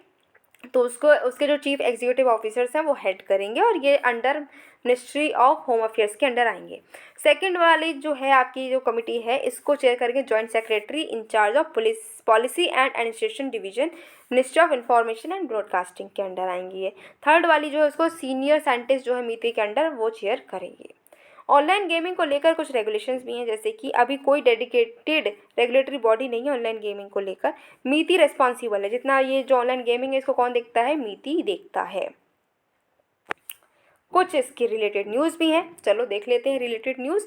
तो मीति ने अभी नया ड्राफ्ट जो है रिलीज़ किया है अमेंडमेंट्स का, जो आपकी आईटी ये जो कोड रूल्स हैं इसको लेकर, एथिक्स के कुछ कोड्स थे उसके लेकर कुछ अमेंडमेंट्स किए गए हैं और इसका ड्राफ्ट जो है वो रिलीज़ किया गया है, जिससे कि जो ऑनलाइन गेमिंग प्लेटफॉर्म से इसको रेगुलेट किया जाए। क्योंकि तो अभी अब पहले हम लोग देखते थे तो ऑफलाइन बहुत ज़्यादा गेमिंग होती थी, हम लोग ऑफलाइन खेलते थे। इवन वो बहुत पहले अगर आपको पता हो तो वो स्नेक वाला एक गेम आता था, उसमें एक डॉट खाती थी तो स्नेक बड़ा होता जाता था, राइट। तो वो बहुत बहुत बहुत पहले वो चलता था, राइट। अब क्या है, अब अगर गेम खेलेंगे बच्चे, पहले तो गेम खेल ही नहीं रहा ऑनलाइन, अभी देखते तो सीधे वो टिकटॉक और ये सब चला रहे हैं। अब टिकटॉक तो हमारे यहाँ बैन है, तो इंस्टाग्राम की रील देख लेते हैं, राइट, शॉर्ट्स देखते हैं। बट क्या होता है कि बच्चे अगर गेम की बात करें तो ऑनलाइन ही चलाएंगे वो, क्योंकि नेट इतना सस्ता हो चुका है, हर किसी के पास में नेट मिल चुका है, तो वो उसका यूज़ करते हैं और ऑनलाइन ही गेम पसंद कर रहे हैं। तो ऑनलाइन गेमिंग ये हो रही है, और हम देखते हैं कि ऑनलाइन गेमिंग में कभी कभी ऐसा हो रहा है कि फाइनेंशियल भी हम देख रहे हैं उसमें कुछ थ्रेट आ रहे हैं। जैसे कि हम लोग बोलते हैं, हम लोग देखते हैं कि किसी में होता है ना, इतना इन्वेस्ट करो फिर आप जीत गए तो इतना पैसा मिलेगा, ये सब। तो बहुत सारा सिक्योरिटी भी हमें प्रोवाइड करने की ज़रूरत है, लोग जो है एक्सप्लॉइट ना हो जाए। इसके लिए कुछ चेंजेस लाए गए इस रूल्स में। क्या क्या चेंजेस हैं ऑनलाइन गेम की बात करें तो, गेम जो कि इंटरनेट के द्वारा ऑफर किया गया है, और जो यूज़र है वो इंटरनेट है, उसके पास में कंप्यूटर है, तो या फिर उसके पास में फ़ोन है जिसमें इंटरनेट चल रहा है और उससे वो उस गेम को एक्सेस कर पा रहा है, और जिसमें वो कुछ डिपॉजिट कर रहा है और उसकी उम्मीद है कि गेम खेलेगा तो उसको रिटर्न ज़्यादा मिलेगा, ऐसे गेम जो है वो ऑनलाइन गेम हैं। सेल्फ रेगुलेटरी बॉडीज़ यहाँ पर लाई जाएंगी, ठीक है। ऐसे गेम जो कि सेल्फ रेगुलेटरी बॉडीज़ के द्वारा क्लियर हैं वही लीगली इंडिया में ऑपरेट हो पाएंगे। ऑनलाइन गेमिंग कंपनीज़ के लिए कुछ रूल्स लाए गए हैं कि वो बैटिंग जो है उसमें इंगेज नहीं हो सकते। गेम का आउटकम जो है, बैटिंग जो है उसमें इंगेज नहीं हो पाएंगे। ऐसा नहीं कि आप बैटिंग करो, क्या ऐसा है कि ये जीतेगा वो जीतेगा इसे बैटिंग कर दो, उसके बाद में वो पैसा वैसा जो है वो लोगों का डूब जाए, ये सब ना हो, ठीक है। ऑनलाइन कंप्लाइंस ऑफिसर भी अपॉइंट, एक ऐसा कंप्लाइंस ऑफिसर जो है वो अपॉइंट किया जाएगा, जो नोडल ऑफिसर भी होगा, ग्रीवांस ऑफिसर जो है उनको भी अपॉइंट किया जाएगा। मैंडेटरी केवाईसी वेरिफिकेशन करने की ज़रूरत है प्लेयर्स की। नेक्स्ट टॉपिक की बात करें तो ऑडिट डेटा स्टैंडर्डाइजेशन, ये भाई क्यों है न्यूज़ में, चलो देखते हैं। तो अभी क्या हुआ है, जो हमारे कैग हैं उन्होंने कहा कि जो सरकार है उसको ऑडिट डेटा स्टैंडर्ड्स को अडॉप्ट करने की ज़रूरत है। और बात करें तो कैग ने ये भी बोला है कि ऐसे स्टैंडर्ड जो है वो इंश्योर करेंगे कि जो डेटा और इन्फॉर्मेशन मेंटेन की जा रहा है अलग अलग डिपार्टमेंट्स और एजेंसीज से, वो ऑर्गेनाइज्ड हो, इस तरीके से ऑर्गेनाइज हो वो डेटा, जिससे कि बेटर एनालिसिस हो सके। अभी ऑडिट का क्या सिस्टम है इसको देखें तो, स्टैट्यूटरी ऑडिट की अगर हम बात करते हैं तो ऑडिट जो कि कैग द्वारा कंडक्ट की जाती है, ठीक है, जो आपकी एजेंसी है Indian audit and accounts department के द्वारा जो है कैग ऑडिट करते हैं। कॉन्स्टिट्यूशन के और जो ड्यूटीज़ पावर्स कंडीशन है सर्विस एक्ट 1971 की, उसके अकॉर्डिंग जो कैग हैं उनका फंक्शन है कि वो ऑडिट करेंगे जितना भी कंसोलिडेटेड फंड ऑफ इंडिया से एक्सपेंडिचर हुआ है उसका ऑडिट करेंगे, ठीक है। जितना भी ट्रांजेक्शन हुआ है यूनियन और स्टेट्स का, ठीक है, कंटेंजेंसी फंड को लेकर, पब्लिक अकाउंट को लेकर, उसके भी ऑडिट करेंगे। कैग के पास में ये भी पावर है कि ऑफिस जो है ऐसे अथॉरिटी से रिलेटेड ये जो अथॉरिटी हमने देखी, इनसे रिलेटेड जो भी ऑफिसेस हैं उनमें जो भी ट्रांजैक्शन हो रहा है उसको भी इंस्पेक्ट करेंगे। ये तो हो गई स्टैट्यूटरी ऑडिट की कहानी। अच्छा, इंटरनल ऑडिट की बात करें तो ये क्या है, किसी ऑर्गेनाइजेशन जो है, कोई भी ऑर्गेनाइजेशन, कोई भी कंपनी, अब वो अपनी खुद से ही ऑडिट कर रहा है, इंटरनली ऑडिट कर रहा है, इसको हम इंटरनल ऑडिट कहते हैं। कि कोई भी एजेंसी या डिपार्टमेंट जो है ऑर्गेनाइजेशन के मैनेजमेंट के द्वारा क्रिएट किया जाता है, वही ये इंटरनल ऑडिट करता है। ये चीफ एग्जीक्यूटिव के द्वारा कि डायरेक्टली जो है गाइडेंस में ऑडिट होती है।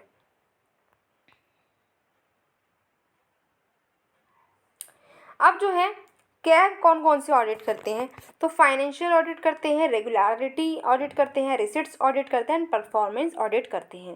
फाइनेंशियल ऑडिट में क्या होता है कि भैया पैसा जो है ठीक से लगाया जा रहा है, नहीं लगाया जा रहा है, कहीं पर करप्शन तो नहीं हो रहा है, जो पैसा जिस चीज़ के लिए निकाला गया वहाँ पर लगा कि नहीं लगा, ये सारी चीज़ें फाइनेंशियल ऑडिट में देखते हैं। रेगुलरिटी में ये देखते हैं कि जो पेमेंट हैं जो होने चाहिए वो हो रहे हैं कि नहीं हो रहे हैं, जो हमें रिसीव करने थे वो रिसीव हो रहे हैं कि नहीं हो रहे हैं, टाइम पर हो रहे हैं कि नहीं हो रहे हैं, जिस फॉर्म में पेमेंट करना वो हो रहा है कि नहीं हो रहा है, ये सब देखते हैं। रिसिट बजट ऑडिट में देखते हैं कि जो इनकम टैक्स है, कस्टम एक्साइज रिसीट्स हो रही हैं कि नहीं हो रही हैं, कितना पैसा इनकम टैक्स में आया, कितना नहीं आया, ये सब देखते हैं।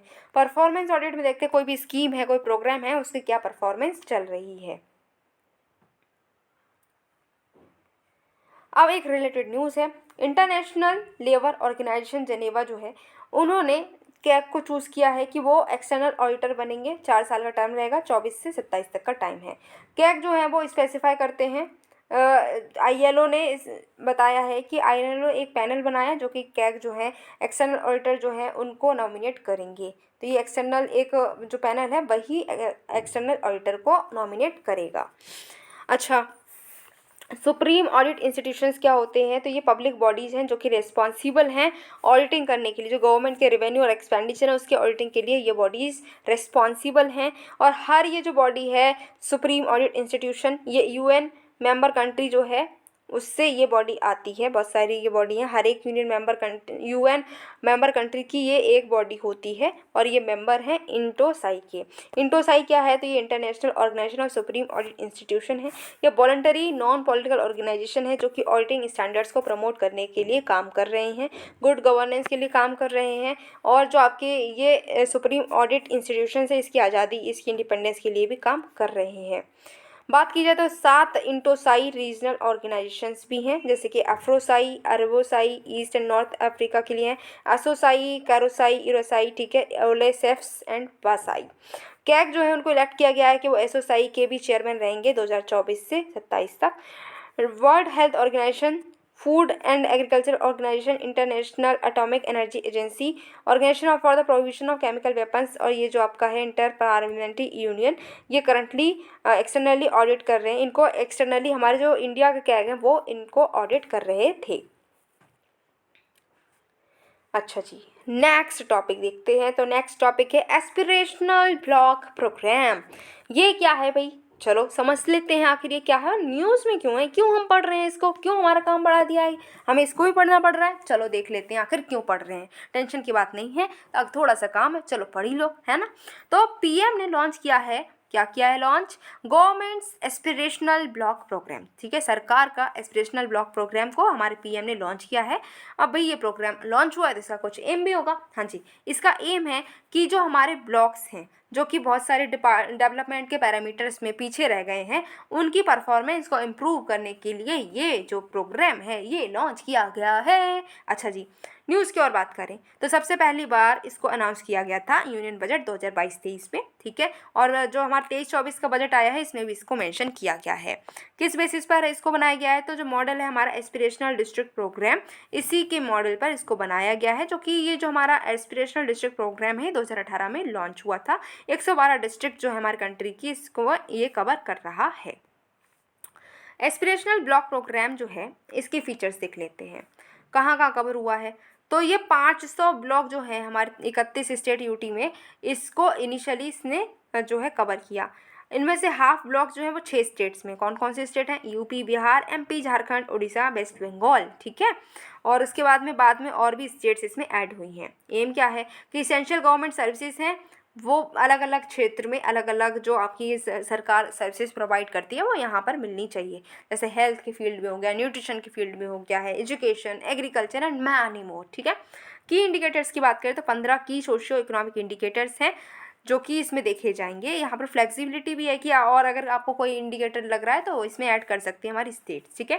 पीरियोडिक रैंकिंग भी की जाएगी जिससे कि देखा जाए कि कौन सी स्टेट कैसे परफॉर्म कर रही है। प्रोग्राम का फोकस ये है कि गवर्नमेंट्स को इम्प्रूव करना है और जो एग्जिस्टिंग स्कीम्स हैं वो ऐसी जगह पर जाएँ जहाँ पर ज़रूरत है इनकी सबसे ज़्यादा। एस्पिरेशनल डिस्ट्रिक्ट प्रोग्राम की बात करें 2018 में ये लॉन्च हुआ है। इसका एम है कि हम 112 जो मोस्ट अंडर डेवलप्ड जो डिस्ट्रिक्ट्स हैं जो कि अभी बिल्कुल भी तरक्की नहीं कर पाई हैं, जहाँ पर लोग जो हैं जिनको कोई बेसिक फैसिलिटीज़ प्रोवाइड नहीं है, तो ऐसे डिस्ट्रिक्ट्स का अभी हमें डेवलपमेंट करना है, ठीक है। इसके लिए ये लॉन्च किया गया। इसका फोकस यही था कि जो स्टेट्स हैं वो मेन ड्राइवर्स हैं, उनको जो है तरक्की लेकर आनी है। हमारी डिस्ट्रिक्ट जो है हर डिस्ट्रिक्ट में सर्विसेज जो है पहुँचनी चाहिए और जो डिस्ट्रिक्ट्स हैं हमारी वो और ज़्यादा डेवलप हो पाएँ। 49 की परफॉर्मेंस इंडिकेटर्स भी इसमें लिए गए हैं। 5 एरियाज में बात की जा रही है, जैसे कि health, nutrition, education, agriculture, water resources, financial inclusion, skill development, infrastructure, ठीक है। अच्छा, 3C अप्रोच क्या है इसकी? तो कन्वर्जेंस, ठीक है, कोलैबोरेशन एंड कंपटीशन। आपस में कंपटीशन भी होना चाहिए कि काम हो रहा है ठीक से या नहीं हो रहा है, एक दूसरे के साथ मिलकर काम भी कर सकते हैं, कन्वर्जेंस है, ठीक है, स्टेट और जो आपके सेंट्रल गवर्नमेंट इनिशिएटिव्स का। अब बात करते हैं वाइब्रेंट विलेजेस प्रोग्राम, BVP, आखिर ये क्या है? तो अभी कैबिनेट ने अप्रूव किया है वाइब्रेंट विलेजेस प्रोग्राम स्कीम को। क्या है ये, इनको समझते हैं। तो सबसे पहली चीज़ आपका काम ये है कि आपको याद रखना है कि सेंट्रली स्पॉन्सर्ड स्कीम है। यहाँ पर क्या होगा, फंड प्रोवाइड किए जाएंगे कि जो आपके नॉर्थ ईस्ट जो नदर्न लैंड बॉर्डर है, तो नॉर्थ ईस्टर्न साइड में हमारा जो लैंड बॉर्डर है, ठीक है, हमारी कंट्री का, वहाँ पर जो विलेजेस है ना, उनको डेवलप करने के लिए, वहाँ पर इंफ्रास्ट्रक्चर बनाने के लिए ये काम किया जा रहा है, ये स्कीम लेकर आए हैं। क्योंकि आपको पता होगा कि बॉर्डर के पास वाले जो हमारे अभी जो गाँव है ना, वहाँ पर बेसिक फैसिलिटीज़ तक प्रोवाइडेड नहीं है, वहाँ का इंफ्रास्ट्रक्चर भी बहुत बुरा है। तो वहाँ का इंफ्रास्ट्रक्चर को डेवलप करने के लिए ही ये स्कीम लाई जा रही है। इसको अप्रूव किया गया 2022-23 से 25-26 तक, ठीक है। यहाँ पर हिमाचल प्रदेश, उत्तराखंड, अरुणाचल प्रदेश, सिक्किम एंड लद्दाख जो है कवर किए जाएंगे। यहाँ पर जो लोग हैं उनकी लाइफ जो है उसकी क्वालिटी को इम्प्रूव किया जाएगा, आउट माइग्रेशन ना हो, ठीक है, लोग जो हैं वहाँ पर सिक्योर फील करें, ये भी हमारी कोशिश रहेगी। अब स्कीम के की फीचर्स की अगर हम बात करते हैं तो क्या की फीचर्स हैं, चलो देखते हैं। वाइब्रेंट विलेज एक्शन प्लान जो है ये क्रिएट किया जाएगा डिस्ट्रिक्ट एडमिनिस्ट्रेशन के द्वारा, ग्राम पंचायत की हेल्प ली जाएगी और district administration vibrant village action plans को बनाएंगे, ठीक है। ग्रोथ सेंटर्स बनाएंगे हब एंड स्पोक मॉडल पर, ठीक है, जिससे कि सोशल एंटरप्रेन्योरशिप का प्रमोशन हो, यूथ वीमेन एम्पावरमेंट हो सके। फाइनेंशियल एलोकेशन जो है 4800 करोड़ की, उसमें से 2500 करोड़ रुपीज़ जो है वो रोड्स पर खर्च होंगे, क्योंकि वहाँ पर रोड्स की कनेक्टिविटी भी बहुत बुरी है, कनेक्टिविटी अच्छे से है नहीं। 100% सैचुरेशन होगा सेंट्रल और स्टेट स्कीम्स का, ठीक है, कोई भी ओवरलैप नहीं होगा बॉर्डर एरिया डेवलपमेंट प्रोग्राम के साथ में। बॉर्डर एरिया डेवलपमेंट प्रोग्राम की बात करें तो यहाँ पर क्या है, डेवलपमेंटल नीड्स जो है लोगों की, जो कि रिमोट और इनएसेसिबल एरिया में रहते हैं, ठीक है, इंटरनेशनल बॉर्डर के पास में, उनके लिए ये था। आउटकम क्या हम क्या उम्मीद रख रहे हैं कि क्या होगा इससे? तो कनेक्टिविटी हो जाएगी ऑल वेदर रोड की, ठीक है, ड्रिंकिंग वाटर मिलेगा हर टाइम बिजली मिलेगी और सोलर एंड विंड एनर्जी पर फोकस रहेगा, मोबाइल इंटरनेट कनेक्टिविटी मिलेगी, टूरिस्ट हेल्थ वेलनेस सेंटर्स भी बनेंगे। दूसरे डिसीजंस क्या क्या लिए गए हैं इंफ्रास्ट्रक्चर को लेकर? तो शिंकुला टनल बन रही है, ठीक है, 4.1 किलोमीटर की है, जिसमें कि ऑल वेदर कनेक्टिविटी मिलेगी जो हिमाचल प्रदेश से लद्दाख तक की। फिर जो 7 नए बटालियंस जो हैं इंडो तिब्बतन बॉर्डर पुलिस के रेज किए जाएंगे, ठीक है, ये एक सेंट्रल आर्म्ड पुलिस फोर्स का पार्ट है। विलेज डिफेंस कमिटीज़ की बात करें तो लेफ्टिनेंट गवर्नर जो है जम्मू कश्मीर के, उन्होंने एग्री किया है कि वो विलेज डिफेंस कमिटीज़ को सेट करेंगे। ये पहली बार 1990s के मिड में डोडा डिस्ट्रिक्ट में बनाई गई थी, ठीक है। ये फोर्स मल्टीप्लायर हैं मिलिटेंट अटैक्स के अगेंस्ट में। यहाँ पर जो हिली विलेजेस एरिया के जो रेजिडेंट्स हैं वो इसमें पार्ट लेते हैं, जिनको ट्रेन किया जाता है और वेपन्स दिए जाते हैं कि वो खुद को डिफेंड कर सकें, ठीक है। वो एसपी और एसएसपी जो डिस्ट्रिक्ट के होते हैं उनके डायरेक्शन के अगेंस्ट डायरेक्शन के अंडर काम करते हैं, ठीक है। जो बीडीसी था इनको रिनेम किया गया विलेज डिफेंस गार्ड्स भी, पेमेंट भी बढ़ा दी गई है इनकी। नेक्स्ट टॉपिक की अगर हम बात करें तो नेक्स्ट टॉपिक है पब्लिक सर्विस कंटेंट। अब ये न्यूज़ में क्यों है? क्योंकि अभी एक एडवाइजरी जो है टेलीकास्ट हुई है कि पब्लिक सर्विस कंटेंट को टेलीकास्ट किस तरीके से किया जाएगा, इसके लिए एडवाइजरी रिलीज़ की है हमारी मीति ने, ठीक है। अच्छा जी, गाइडलाइन जो हैं वो क्या कर रही हैं कि नई अनलिंकिंग डाउनलिंकिंग रूल्स को लेकर आए हैं, जो कि प्रेस्क्राइब किए गए थे मिनिस्ट्री ने नवंबर 2022 में। फ्रेश एडवाइजरी इशू की गई है, जब कंसल्ट किया गया पहले प्राइवेट सैटेलाइट टेलीविजन चैनल से, उनके एसोसिएशन से, उसके बाद में कंसल्ट करने के बाद में ये एडवाइजरी हम लेकर आए हैं। अच्छा जी, क्या फीचर्स हैं इसके? कंटेंट की बात करें तो चैनल जो है वो पब्लिक सर्विस ब्रॉडकास्टिंग को अंडरटेक करेंगे कि कम से कम 30 मिनट जो है एक दिन में ऐसे थीम्स पर लेकर आएंगे, ऐसे थीम्स पर बातचीत होगी जो नेशनल इंपॉर्टेंस की है, सोशल रेलिवेंस की, जैसे education, welfare of women, protection of environment, cultural heritage, ठीक है। तो एक दिन में कम से कम 30 मिनट जो ये चैनल्स हैं ये चर्चा करेंगे education, welfare of women, protection of environment, culture heritage and many more, ठीक है। इनके पास में लिबर्टी रहेगी कि वो अपने कंटेंट को मॉड्यूलेट भी कर सकते हैं और ब्रॉडकास्टर्स के साथ में ये कंटेंट शेयर भी हो सकता है। अकाउंटिंग ऑफ टाइम की अगर हम बात करें तो चैनल्स को ज़रूरत है कि अब वो ईयर करेंगे नेशनल इंटरेस्ट कंटेस्ट को 15 घंटे, ठीक है, हर महीने में 15 घंटे उनको ये नेशनल इंटरेस्ट के कंटेंट को ईयर करना ज़रूरी है।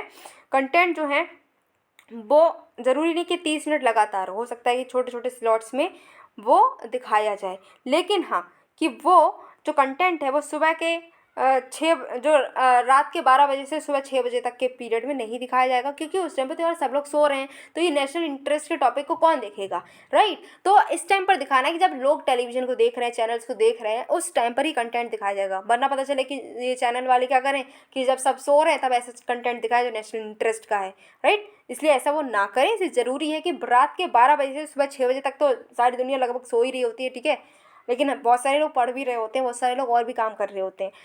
तो अभी क्या है कि मोस्टली क्या रहता है कि 12 से 6 का टाइम जो है उस टाइम पर सबसे कम टीवी लोग देखते होते हैं, तो उस टाइम पर नहीं देखना है, उस टाइम पर नहीं शो करना है इनको। ये नेशनल इंटरेस्ट का जो भी इनको प्रोग्राम अपना दिखाना है वो 30 मिनट तक दिखाना है, बट ज़रूरी नहीं पूरा लगातार 30 मिनट, हो सकता है कि 2-2 मिनट के ब्रेक ले लेके ऐसे दिखा दें, ठीक है, ऐसा भी है। और 12 से 6 नहीं दिखाना है। अच्छा, रिपोर्टिंग की बात करें तो वॉलंटरी कंप्लायंस इनको करनी, सेल्फ सर्टिफिकेशन करनी चाहिए। ब्रॉडकास्टर से उनको एक मंथली रिपोर्ट भी देनी होगी कि ब्रॉडकास्ट सेवा पोर्टल पर इनको रिपोर्ट देनी होगी हर महीने के 7वीं तारीख तक। एग्जाम्पशंस क्या है कि फॉरेन चैनल्स हैं, डाउन लिंकिंग जो इंडिया में हो रही है उनको एग्जाम्पशन है, वो ऐसा करें या ना करें उनके लिए एग्जाम्पशन है। चैनल जो है ब्रॉडकास्ट कर रहे हैं स्पोर्ट्स को, डिवोशनल, स्पिरिचुअल, योगा कंटेंट को, उनको मंथली रिपोर्ट देना जरूरी नहीं है। आइडेंटिफिकेशन की बात करें तो इलेक्ट्रॉनिक मीडिया मॉनिटरिंग सेंटर जो है, जो मिनिस्ट्री के अंडर आते हैं, उनको रिकॉर्ड रखना है किसका, जो कंटेंट टेलीकास्ट हो रहा है 90 दिनों के अंदर अंदर जो भी टेलीकास्ट हुआ है कंटेंट, उनको ये देखेगा। कुछ और इंपॉर्टेंट न्यूज़ भी रही, उनको भी अब हम देखते हैं। सबसे पहले है एल्डरमैन। अब ये क्या है, तो सुप्रीम कोर्ट ने कहा है कि जो कॉन्स्टिट्यूशन है वो अलाउ नहीं करता है एल्डरमैन्स को, जो म्यूनसिपैलिटी के एल्डरमैन्स होते हैं, कि वो मीटिंग्स में वोट करें। अब एल्डरमैन कौन से हैं, एल्डरमैन को समझते हैं।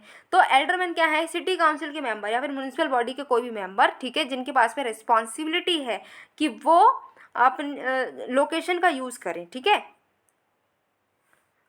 ठीक है। तो अब ये ऐसे मेंबर्स जो म्यूनसिपल बॉडी के मेंबर्स होते हैं उनको एल्डरमैन बोल रहे हैं, जिनकी रिस्पॉन्सिबिलिटी डिपेंड करती हैं कि उनका कहाँ पर कौन सी लोकेशन पर यूज़ हो रहा है, ठीक है।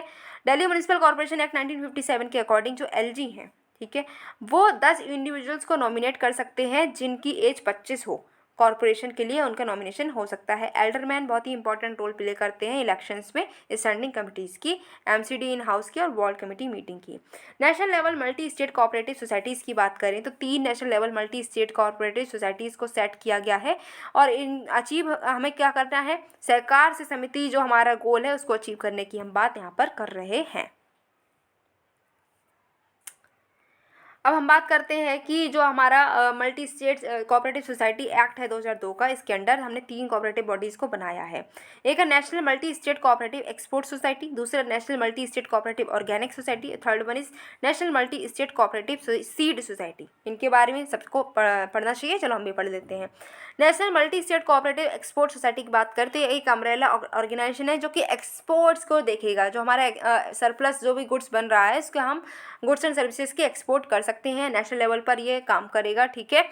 और यहाँ पर जो है जितना एक्सपोर्ट ज़्यादा होगा, इससे एक्सपोर्ट ज़्यादा होगा इसका मतलब ज़्यादा है कि हम एक्सपोर्ट ज़्यादा कर रहे हैं तो हमें बनाना भी ज़्यादा है, प्रोडक्शन भी ज़्यादा होगा, प्रोडक्शन ज़्यादा होगा तो एम्प्लॉयमेंट भी ज़्यादा होगा, और इससे ये भी होगा कि मेक इन इंडिया जो है हमारा वो भी प्रमोट होगा। अच्छा, national multi state cooperative organic society की बात करें तो ये कह रहे हैं कि ऑर्गेनिक प्रोडक्ट्स हैं उसकी जो डिमांड है, उसकी सप्लाई है, उसका कंजम्पशन है, वो बढ़ाने के लिए काम करेंगे। ये फार्मर जो कि ऑर्गेनिक प्रोडक्ट्स बना रहे हैं उनको हाई प्राइस मिल सके, इस पर भी ये काम करेंगे। National multi state cooperative seed society की बात करें तो ये अपेक्स ऑर्गेनाइजेशन होगा जो कि प्रोड्यूस करेगा, प्रोक्योर करेगा, प्रोसेस करेगा, ब्रांड करेगा सीड्स को लेकर, ठीक है, क्योंकि हमारे फार्मर्स जो हैं उनको सीड्स लेने में बहुत दिक्कत होती है, तो उसके लिए काम करेगा। नेक्स्ट है लोकुर कमेटी 1965। तो एक्सपर्ट जो हैं उन्होंने बताया है कि जो office of registrar general of India है उनको पॉइंट आउट किया है कि वो फॉलो करते हैं ऑब्सोल्यूट क्राइटेरिया। लोकुर कमेटी ने जो ऑब्सोल्यूट क्राइटेरिया सेट किया है उसको ही फॉलो किया जा रहा है कि नई कम्युनिटी जो है जिसको एसटी अगर जो डिफाइन करना है तो लोकुर कमेटी की बात मानी जा रही है, जो कि अभी ऑब्सोल्यूट हो गया ऐसा बताया जा रहा है। क्राइटेरिया अब लोकुर कमेटी ने क्या सेट किया, उन्होंने कहा कि प्रिवेंटिव ट्रेड्स होने चाहिए, डिस्टिंक्टिव कल्चर होना चाहिए, जोग्राफिकल आइसोलेशन होना चाहिए, लोग जो हैं एक दूसरे से कॉन्टैक्ट करने में शाय फील करते हो, बैकवर्ड हो, ऐसा इन्होंने क्राइटेरिया दिया। लेकिन सरकार ने क्या कहा कि नहीं, ये क्राइटेरिया तो काफ़ी कम है, हमें और क्राइटेरिया की ज़रूरत है। जैसे कि सोशो इकोनॉमिक क्राइटेरिया बात करके एजुकेशनल बैकवर्डनेस है, ठीक है, साथ ही साथ में आइसोलेशन है, इनका जोग्राफिकल आइसोलेशन है, इनके अलग ही लैंग्वेज और डायलेक्ट है जो समझ में नहीं आ रही हमें, ठीक है, कोर कल्चर के प्रेजेंस है, लाइफ साइकिल, मैरिज, सॉन्ग सब अलग अलग हैं इनके, एंडोगेमी है, ठीक है, ऐसा भी क्राइटेरिया रखे गए हैं। हॉरिजॉन्टल रिजर्वेशन जो है और वर्टिकल रिजर्वेशन ये भी न्यूज़ में रहे, क्यों? क्योंकि उत्तराखंड गवर्नर जो हैं उन्होंने 30% हॉरिजॉन्टल रिजर्वेशन के लिए नोट कर दिया है गवर्नमेंट जॉब्स में उत्तराखंड की वीमेन को लेकर। तो आखिर ये क्या है? हॉरिजॉन्टल रिजर्वेशन की बात करें तो हॉरिजॉन्टल रिजर्वेशन जो है इसका मतलब होता है कि इक्वल अपॉर्चुनिटी मिलेंगी, जो भी बेनिफिशरीज की कैटेगरीज हैं उन सबको इक्वल जो है अपॉर्चुनिटीज़ मिलेंगी, चाहे वीमन हो, ट्रांसजेंडर हो या फिर डिफरेंटली एबल्ड हो, सबके लिए। वर्टिकल रिजर्वेशन जो है ये रिजर्वेशन है एससी के लिए, एसटी के लिए या फिर ओबीसी के लिए।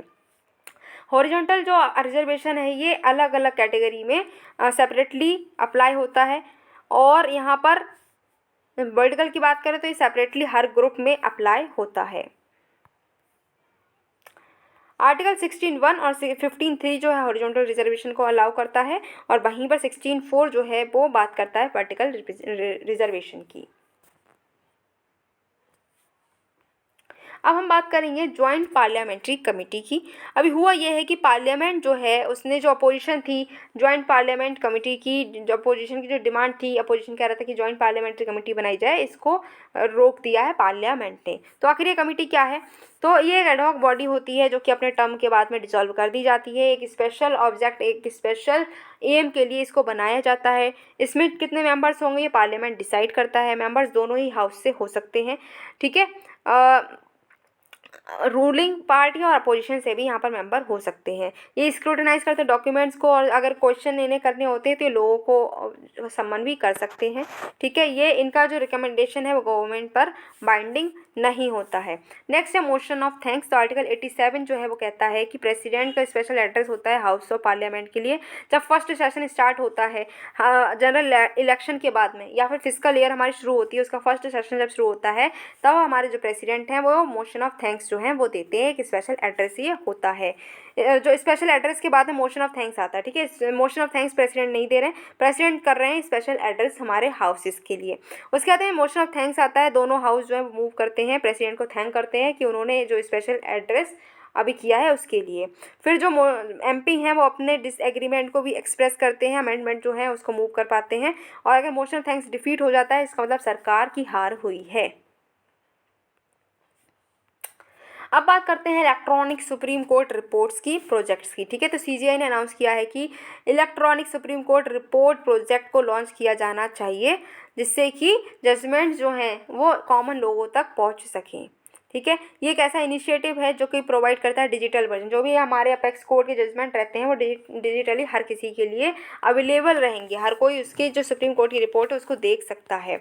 अच्छा, चार्जशीट की बात करें तो सुप्रीम कोर्ट ने कहा है कि जो चार्जशीट है वो पब्लिक डॉक्यूमेंट नहीं है, ठीक है।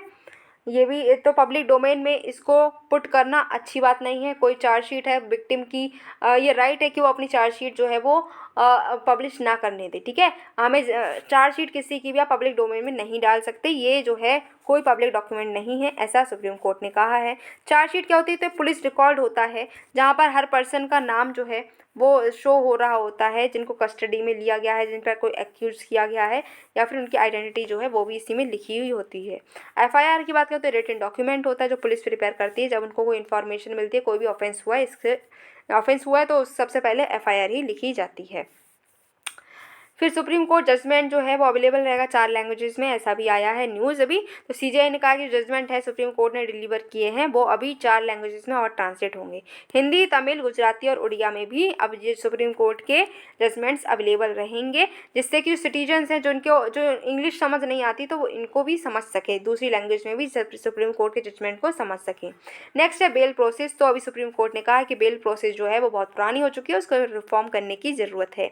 बेल का मतलब क्या है कि टेम्पररी कोई पर्सन है जो क्रिमिनल केस में अभी जेल गया हुआ है उसको टेम्पररी रिलीज कर दिया गया है, इसको हम बेल बोलते हैं, ठीक है। बेल राइट है, ठीक है। ऐसा कोई पर्सन जो कि डिटेन्ड अरेस्टेड है किसी बेलेबल ऑफेंस के लिए तो उसके पास में बेल एक हक है।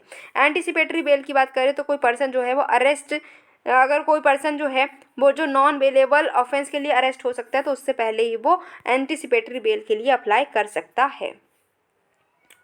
अब बात करते हैं जुडिशियल रिव्यू की। तो सुप्रीम कोर्ट ने कहा है कि जो आपके कैंडिडेट हैं कॉलेजियम ने जिसको क्लियर किया है अपॉइंटमेंट के लिए कि वो जज बन सकते हैं, तो वो किस तरीके से उसको सुप्रीम कॉलेजियम ने उसको सिलेक्ट किया है कि वो जज बन सकते हैं, ये जो है जुडिशियल रिव्यू के लिए नहीं भेज सकते, इसका आप जुडिशियल रिव्यू नहीं कर सकते। जुडिशियल रिव्यू कोर्ट प्रोसीडिंग का एक तरीका है जहाँ पर जो जज है वो रिव्यू करता है कि हाँ जो एक्शन लिया गया है, जो डिसीजन लिया गया है पब्लिक बॉडी की तरफ से वो लॉफुल है या नहीं है, वो लीगल है या नहीं है। ठीक है। बार काउंसिल ऑफ इंडिया की अगर हम बात करें तो सुप्रीम कोर्ट ने कहा कि बीसीआई की जो पावर है, जो बार काउंसिल ऑफ इंडिया की पावर है कि ऑल इंडिया बार एग्जामिनेशन हो सकता है कि नहीं हो सकता, तो ये पावर उन्होंने अफर्म कर दी कि हाँ ये पावर उनकी है, वो ऐसा करवा सकते हैं। बीसीआई को स्टैब्लिश किया पार्लियामेंट ने एडवोकेट्स एक्ट 1961 के अंडर, जिससे कि जो इंडिया में जो भी आपके इंडियन बार है, अब बार वो वाली बार नहीं है जो दारू वाली बार होती है, ठीक है, ये बार कौन सी है, हमारी जो लीगल बार होती है, जो हमारी लॉ से रिलेटेड जहाँ पर पढ़ाई हो रही है, लॉ से रिलेटेड जितना भी लोग जो लीगल हमारी एजुकेशन वगैरह ये सब ये देखते हैं। ठीक है। तो यहाँ पर इनका फंक्शन है कि ये स्टैंडर्ड्स लेकर आते हैं, प्रोफेशनल कंडक्ट क्या होना चाहिए एडवोकेट्स का, उनकी क्या एटिकेट्स होने चाहिए, उनके राइट प्रिविलेजेस जो हैं वो भी यही लेआउट करते हैं। अगर बार काउंसिल ऑफ इंडिया की बात करें तो एडवोकेट्स एक्ट 1961 के अंडर इसको बनाया गया। यहाँ पर चेयरमैन वाइस चेयरमैन होते हैं, 2 साल के लिए इनका टाइम पीरियड होता है। अब बात करते हैं सीनियर एडवोकेट्स की। तो सेंट्रल गवर्नमेंट जो है वो क्या करना चाह रहा है, जो हमारे सीनियर एडवोकेट्स हैं, तो किसको हम सीनियर एडवोकेट्स बोलेंगे, इसके लिए जो गाइडलाइंस है उसको चेंज करना चाह रहा है हमारा सेंट्रल गवर्नमेंट। ठीक है। गाइडलाइंस को इशू किया जाता है सुप्रीम कोर्ट के द्वारा, और सुप्रीम कोर्ट ने जो Indira Jaising versus Union of India case हुआ था 2017 में, उसमें ये गाइडलाइंस दी गई थी और इन गाइडलाइंस को भी चेंज करने की बात हो रही है। सीनियर एडवोकेट्स आखिर कौन होते हैं, तो 3 कैटेगरी होती हैं एडवोकेट्स की, जिसमें सीनियर एडवोकेट्स भी होते हैं जो कि सुप्रीम कोर्ट के बिफोर लॉ को प्रैक्टिस कर सकते हैं। ठीक है। एक एडवोकेट क्या है, उसको हम डेजिग्नेट कर सकते हैं सीनियर, और हम नहीं करेंगे, उसको डेजिग्नेट करेंगे सुप्रीम कोर्ट या फिर हाई कोर्ट। ठीक है। अपनी एबिलिटी के बच्चों पर ये ऐसा कर सकते हैं। सीनियर एडवोकेट जो हैं वो एडवोकेट ऑन रिकॉर्ड के बिना अपीयर नहीं हो सकते हैं किसी भी कोर्ट में। अच्छा, section 33 sub clause 7 of representation of people's act 1951 जो है ये न्यूज़ में रहा, क्योंकि सुप्रीम कोर्ट ने कहा है कि इसको अभी हमें अलग करने की ज़रूरत है। जो प्ली है, ठीक है, जो प्ली डाली गई थी सुप्रीम कोर्ट में, जिन्होंने कहा था कि ये जो सेक्शन है ये अभी इसको क्वेश किया गया है, इसके लिए जो सुप्रीम कोर्ट है उन्होंने उन प्ली को नकार दिया है। अब ये जो सेक्शन 337 क्या है, 33 सब क्लॉज 7 क्या है, ये परमिट करता है किसी कैंडिडेट को कि वो जो है इलेक्ट कर सकता है 2 कॉन्स्टिट्यूएंसी से। तो ये परमिट किया गया कि 2 कॉन्स्टिट्यूएंसी से वो इलेक्ट हो सकता है, इलेक्शन में खड़ा हो सकता है। ये प्रोविज़न 1996 में इंट्रोड्यूस किया गया था। अभी बर्डन बहुत ज़्यादा इसका एग्जीक्यूटिव पे आ जाता है। ठीक है। डेमोक्रेसी पर भी इसका खतरा बन रहा है, तो इसलिए इसको हटाने की बात की गई है। ये कहा गया है कि 2 से क्यों, एक ही जगह से लोगों को लड़ना चाहिए अपना इलेक्शन। ठीक है।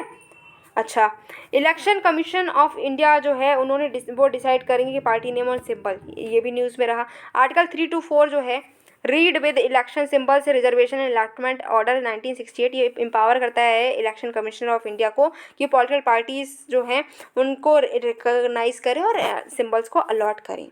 ठीक है। वो डिसाइड कर सकते हैं, कोई भी डिस्प्यूट अगर राइवल ग्रुप्स के बीच में होता है किसी रिकॉग्नाइज पार्टी के, तो वो ही डिसाइड करें। कौन, हमारी ईसीआई। सादिक अली केस जब हुआ था 1971 में, सुप्रीम कोर्ट ने कहा कि ईसीआई की अथॉरिटी है कि वो जो है इश्यूज़ देखें, कोई भी डिस्प्यूट होता है तो वो इशू देखेंगे, सुप्रीम कोर्ट जो हमारे ईसीआई हैं वही देखेंगे कि क्या जो है अब डिसीजन लेना चाहिए अगर कोई भी रिकॉग्नाइज पार्टी के बीच में सिंबल को लेकर या फिर पार्टी को लेकर कोई भी इशू होता है। तो यहाँ पर पार्टी की बात करें तो national party, state party, independent candidates जो हैं ये आपको तैयार करनी है। ठीक है। नेशनल पार्टी जो नेशनल लेवल पर है और इसके कुछ क्राइटेरिया हैं जो आपको लक्ष्मीकांत में मिल जाएंगे या फिर जो भी बुक आप पढ़ रहे हैं उसमें मिल जाएंगे। तो आपको क्राइटेरिया ज़रूर याद रखें, कितने % वोट मिलने चाहिए, कितनी % सीट मिलनी चाहिए, कौन सी पार्टी नेशनल पार्टी तब कब बनेगी, ये सब आपको याद रखना है। ठीक है। याद कर लेना उसको। अब है ई ग्राम स्वराज पोर्टल। ये न्यूज़ में क्यों है? क्योंकि इसका एम है कि कैपेसिटी बिल्डिंग करनी है। थर्ड ईयर ऑफ गवर्नेंस जो है हमारी लोकल गवर्नमेंट जो है उसको टेक्नोलॉजी की हेल्प से उसकी कैपेसिटी बिल्डिंग करनी है। ट्रांसपेरेंसी लाने के लिए ये पोर्टल बनाया गया है, ठीक है। ये डेवलप किया है पंचायत एंटरप्राइज सूट के द्वारा, ठीक है। यहाँ पर जो है पंचायत प्रोफाइल बनाई जाएगी, प्लानिंग, प्रोग्रेस रिपोर्टिंग, अकाउंटिंग भी यहाँ पर होगी। अब जो डीजी हैं पुलिस के, डीजीपी अपॉइंटमेंट ये न्यूज़ में है क्योंकि नागालैंड ने अपना कंसर्न शो किया है कि जो अपॉइंटमेंट प्रोसेस है डीजीपी की उसको नागालैंड ने उस पर कंसर्न शो किया है। डीजीपी अपॉइंटमेंट जो है वो गाइडलाइन जो सुप्रीम कोर्ट ने Prakash Singh versus union judgement में जो गाइडलाइंस दी थी उसी के बेसिस पर डीजीपी का अपॉइंटमेंट होता है, जो कि नागालैंड को पसंद नहीं आ रहा है। डीजीपी जो है उनको सिलेक्ट किया जाता है स्टेट गवर्नमेंट के द्वारा। जो 3 सीनियर मोस्ट ऑफिसर्स होते हैं जिनको यूपीएससी के द्वारा सजेस्ट किया जाता है उनमें से एक को डीजीपी बना दिया जाता है। यूपीएससी जो है वो इसका जो नेम है वो कैसे सजेस्ट करते हैं कि उन्होंने कितनी अभी सर्विस कर ली है, उनका रिकॉर्ड कैसा है, एक्सपीरियंस कितना है, इसके बेसिस पर वो नाम को सजेस्ट करते हैं। 2 साल का इनका टर्म होता है। वर्ल्ड गवर्नमेंट समिट 2023 हुई है, ठीक है। इसकी थीम थी शेपिंग फ्यूचर गवर्नमेंट्स और ये दुबई में हुई है। ये ग्लोबल फोरम है जो कि एनुअली दुबई में होती है। जितने भी आपके अलग अलग गवर्नमेंट हैं, बिजनेस है, टेक्नोलॉजी है, सिविल सोसाइटी है, सब यहाँ इन सब के लीडर्स एक साथ आते हैं और जो गवर्नमेंट का जो फ्यूचर है, ठीक है, वर्ल्ड वाइड, उस पर ये डिस्कशन करते हैं। और इसी के साथ में हमारी जो पॉलिटी है उसमें जो भी हमारा अपडेटेड मटेरियल था वो भी हमने पढ़ लिया है। पॉलिटी की PT 365 को भी हमने पढ़ लिया है। तो अब तो पॉलिटी से रिलेटेड कोई भी क्वेश्चन आ जाए हम उसको टैकल कर ही लेंगे। ऐसा कॉन्फिडेंस आया ना आपको? अगर ऐसा कॉन्फिडेंस आए तो आपको क्या करना है? वीडियो को लाइक करना है, ठीक है, शेयर करना है, हाँ जी, कमेंट करके बताना है कि आपको कैसा लगा, समझ में आया कि नहीं आया, ठीक है, आपका एक्सपीरियंस कैसा रहा। साथ ही साथ में आपको क्या करना है, आपको चैनल को सब्सक्राइब करना है जिससे कि आने वाली वीडियो की नोटिफिकेशन आपको मिल जाए और आप उनको देखकर खुद को और अपडेट कर पाएँ।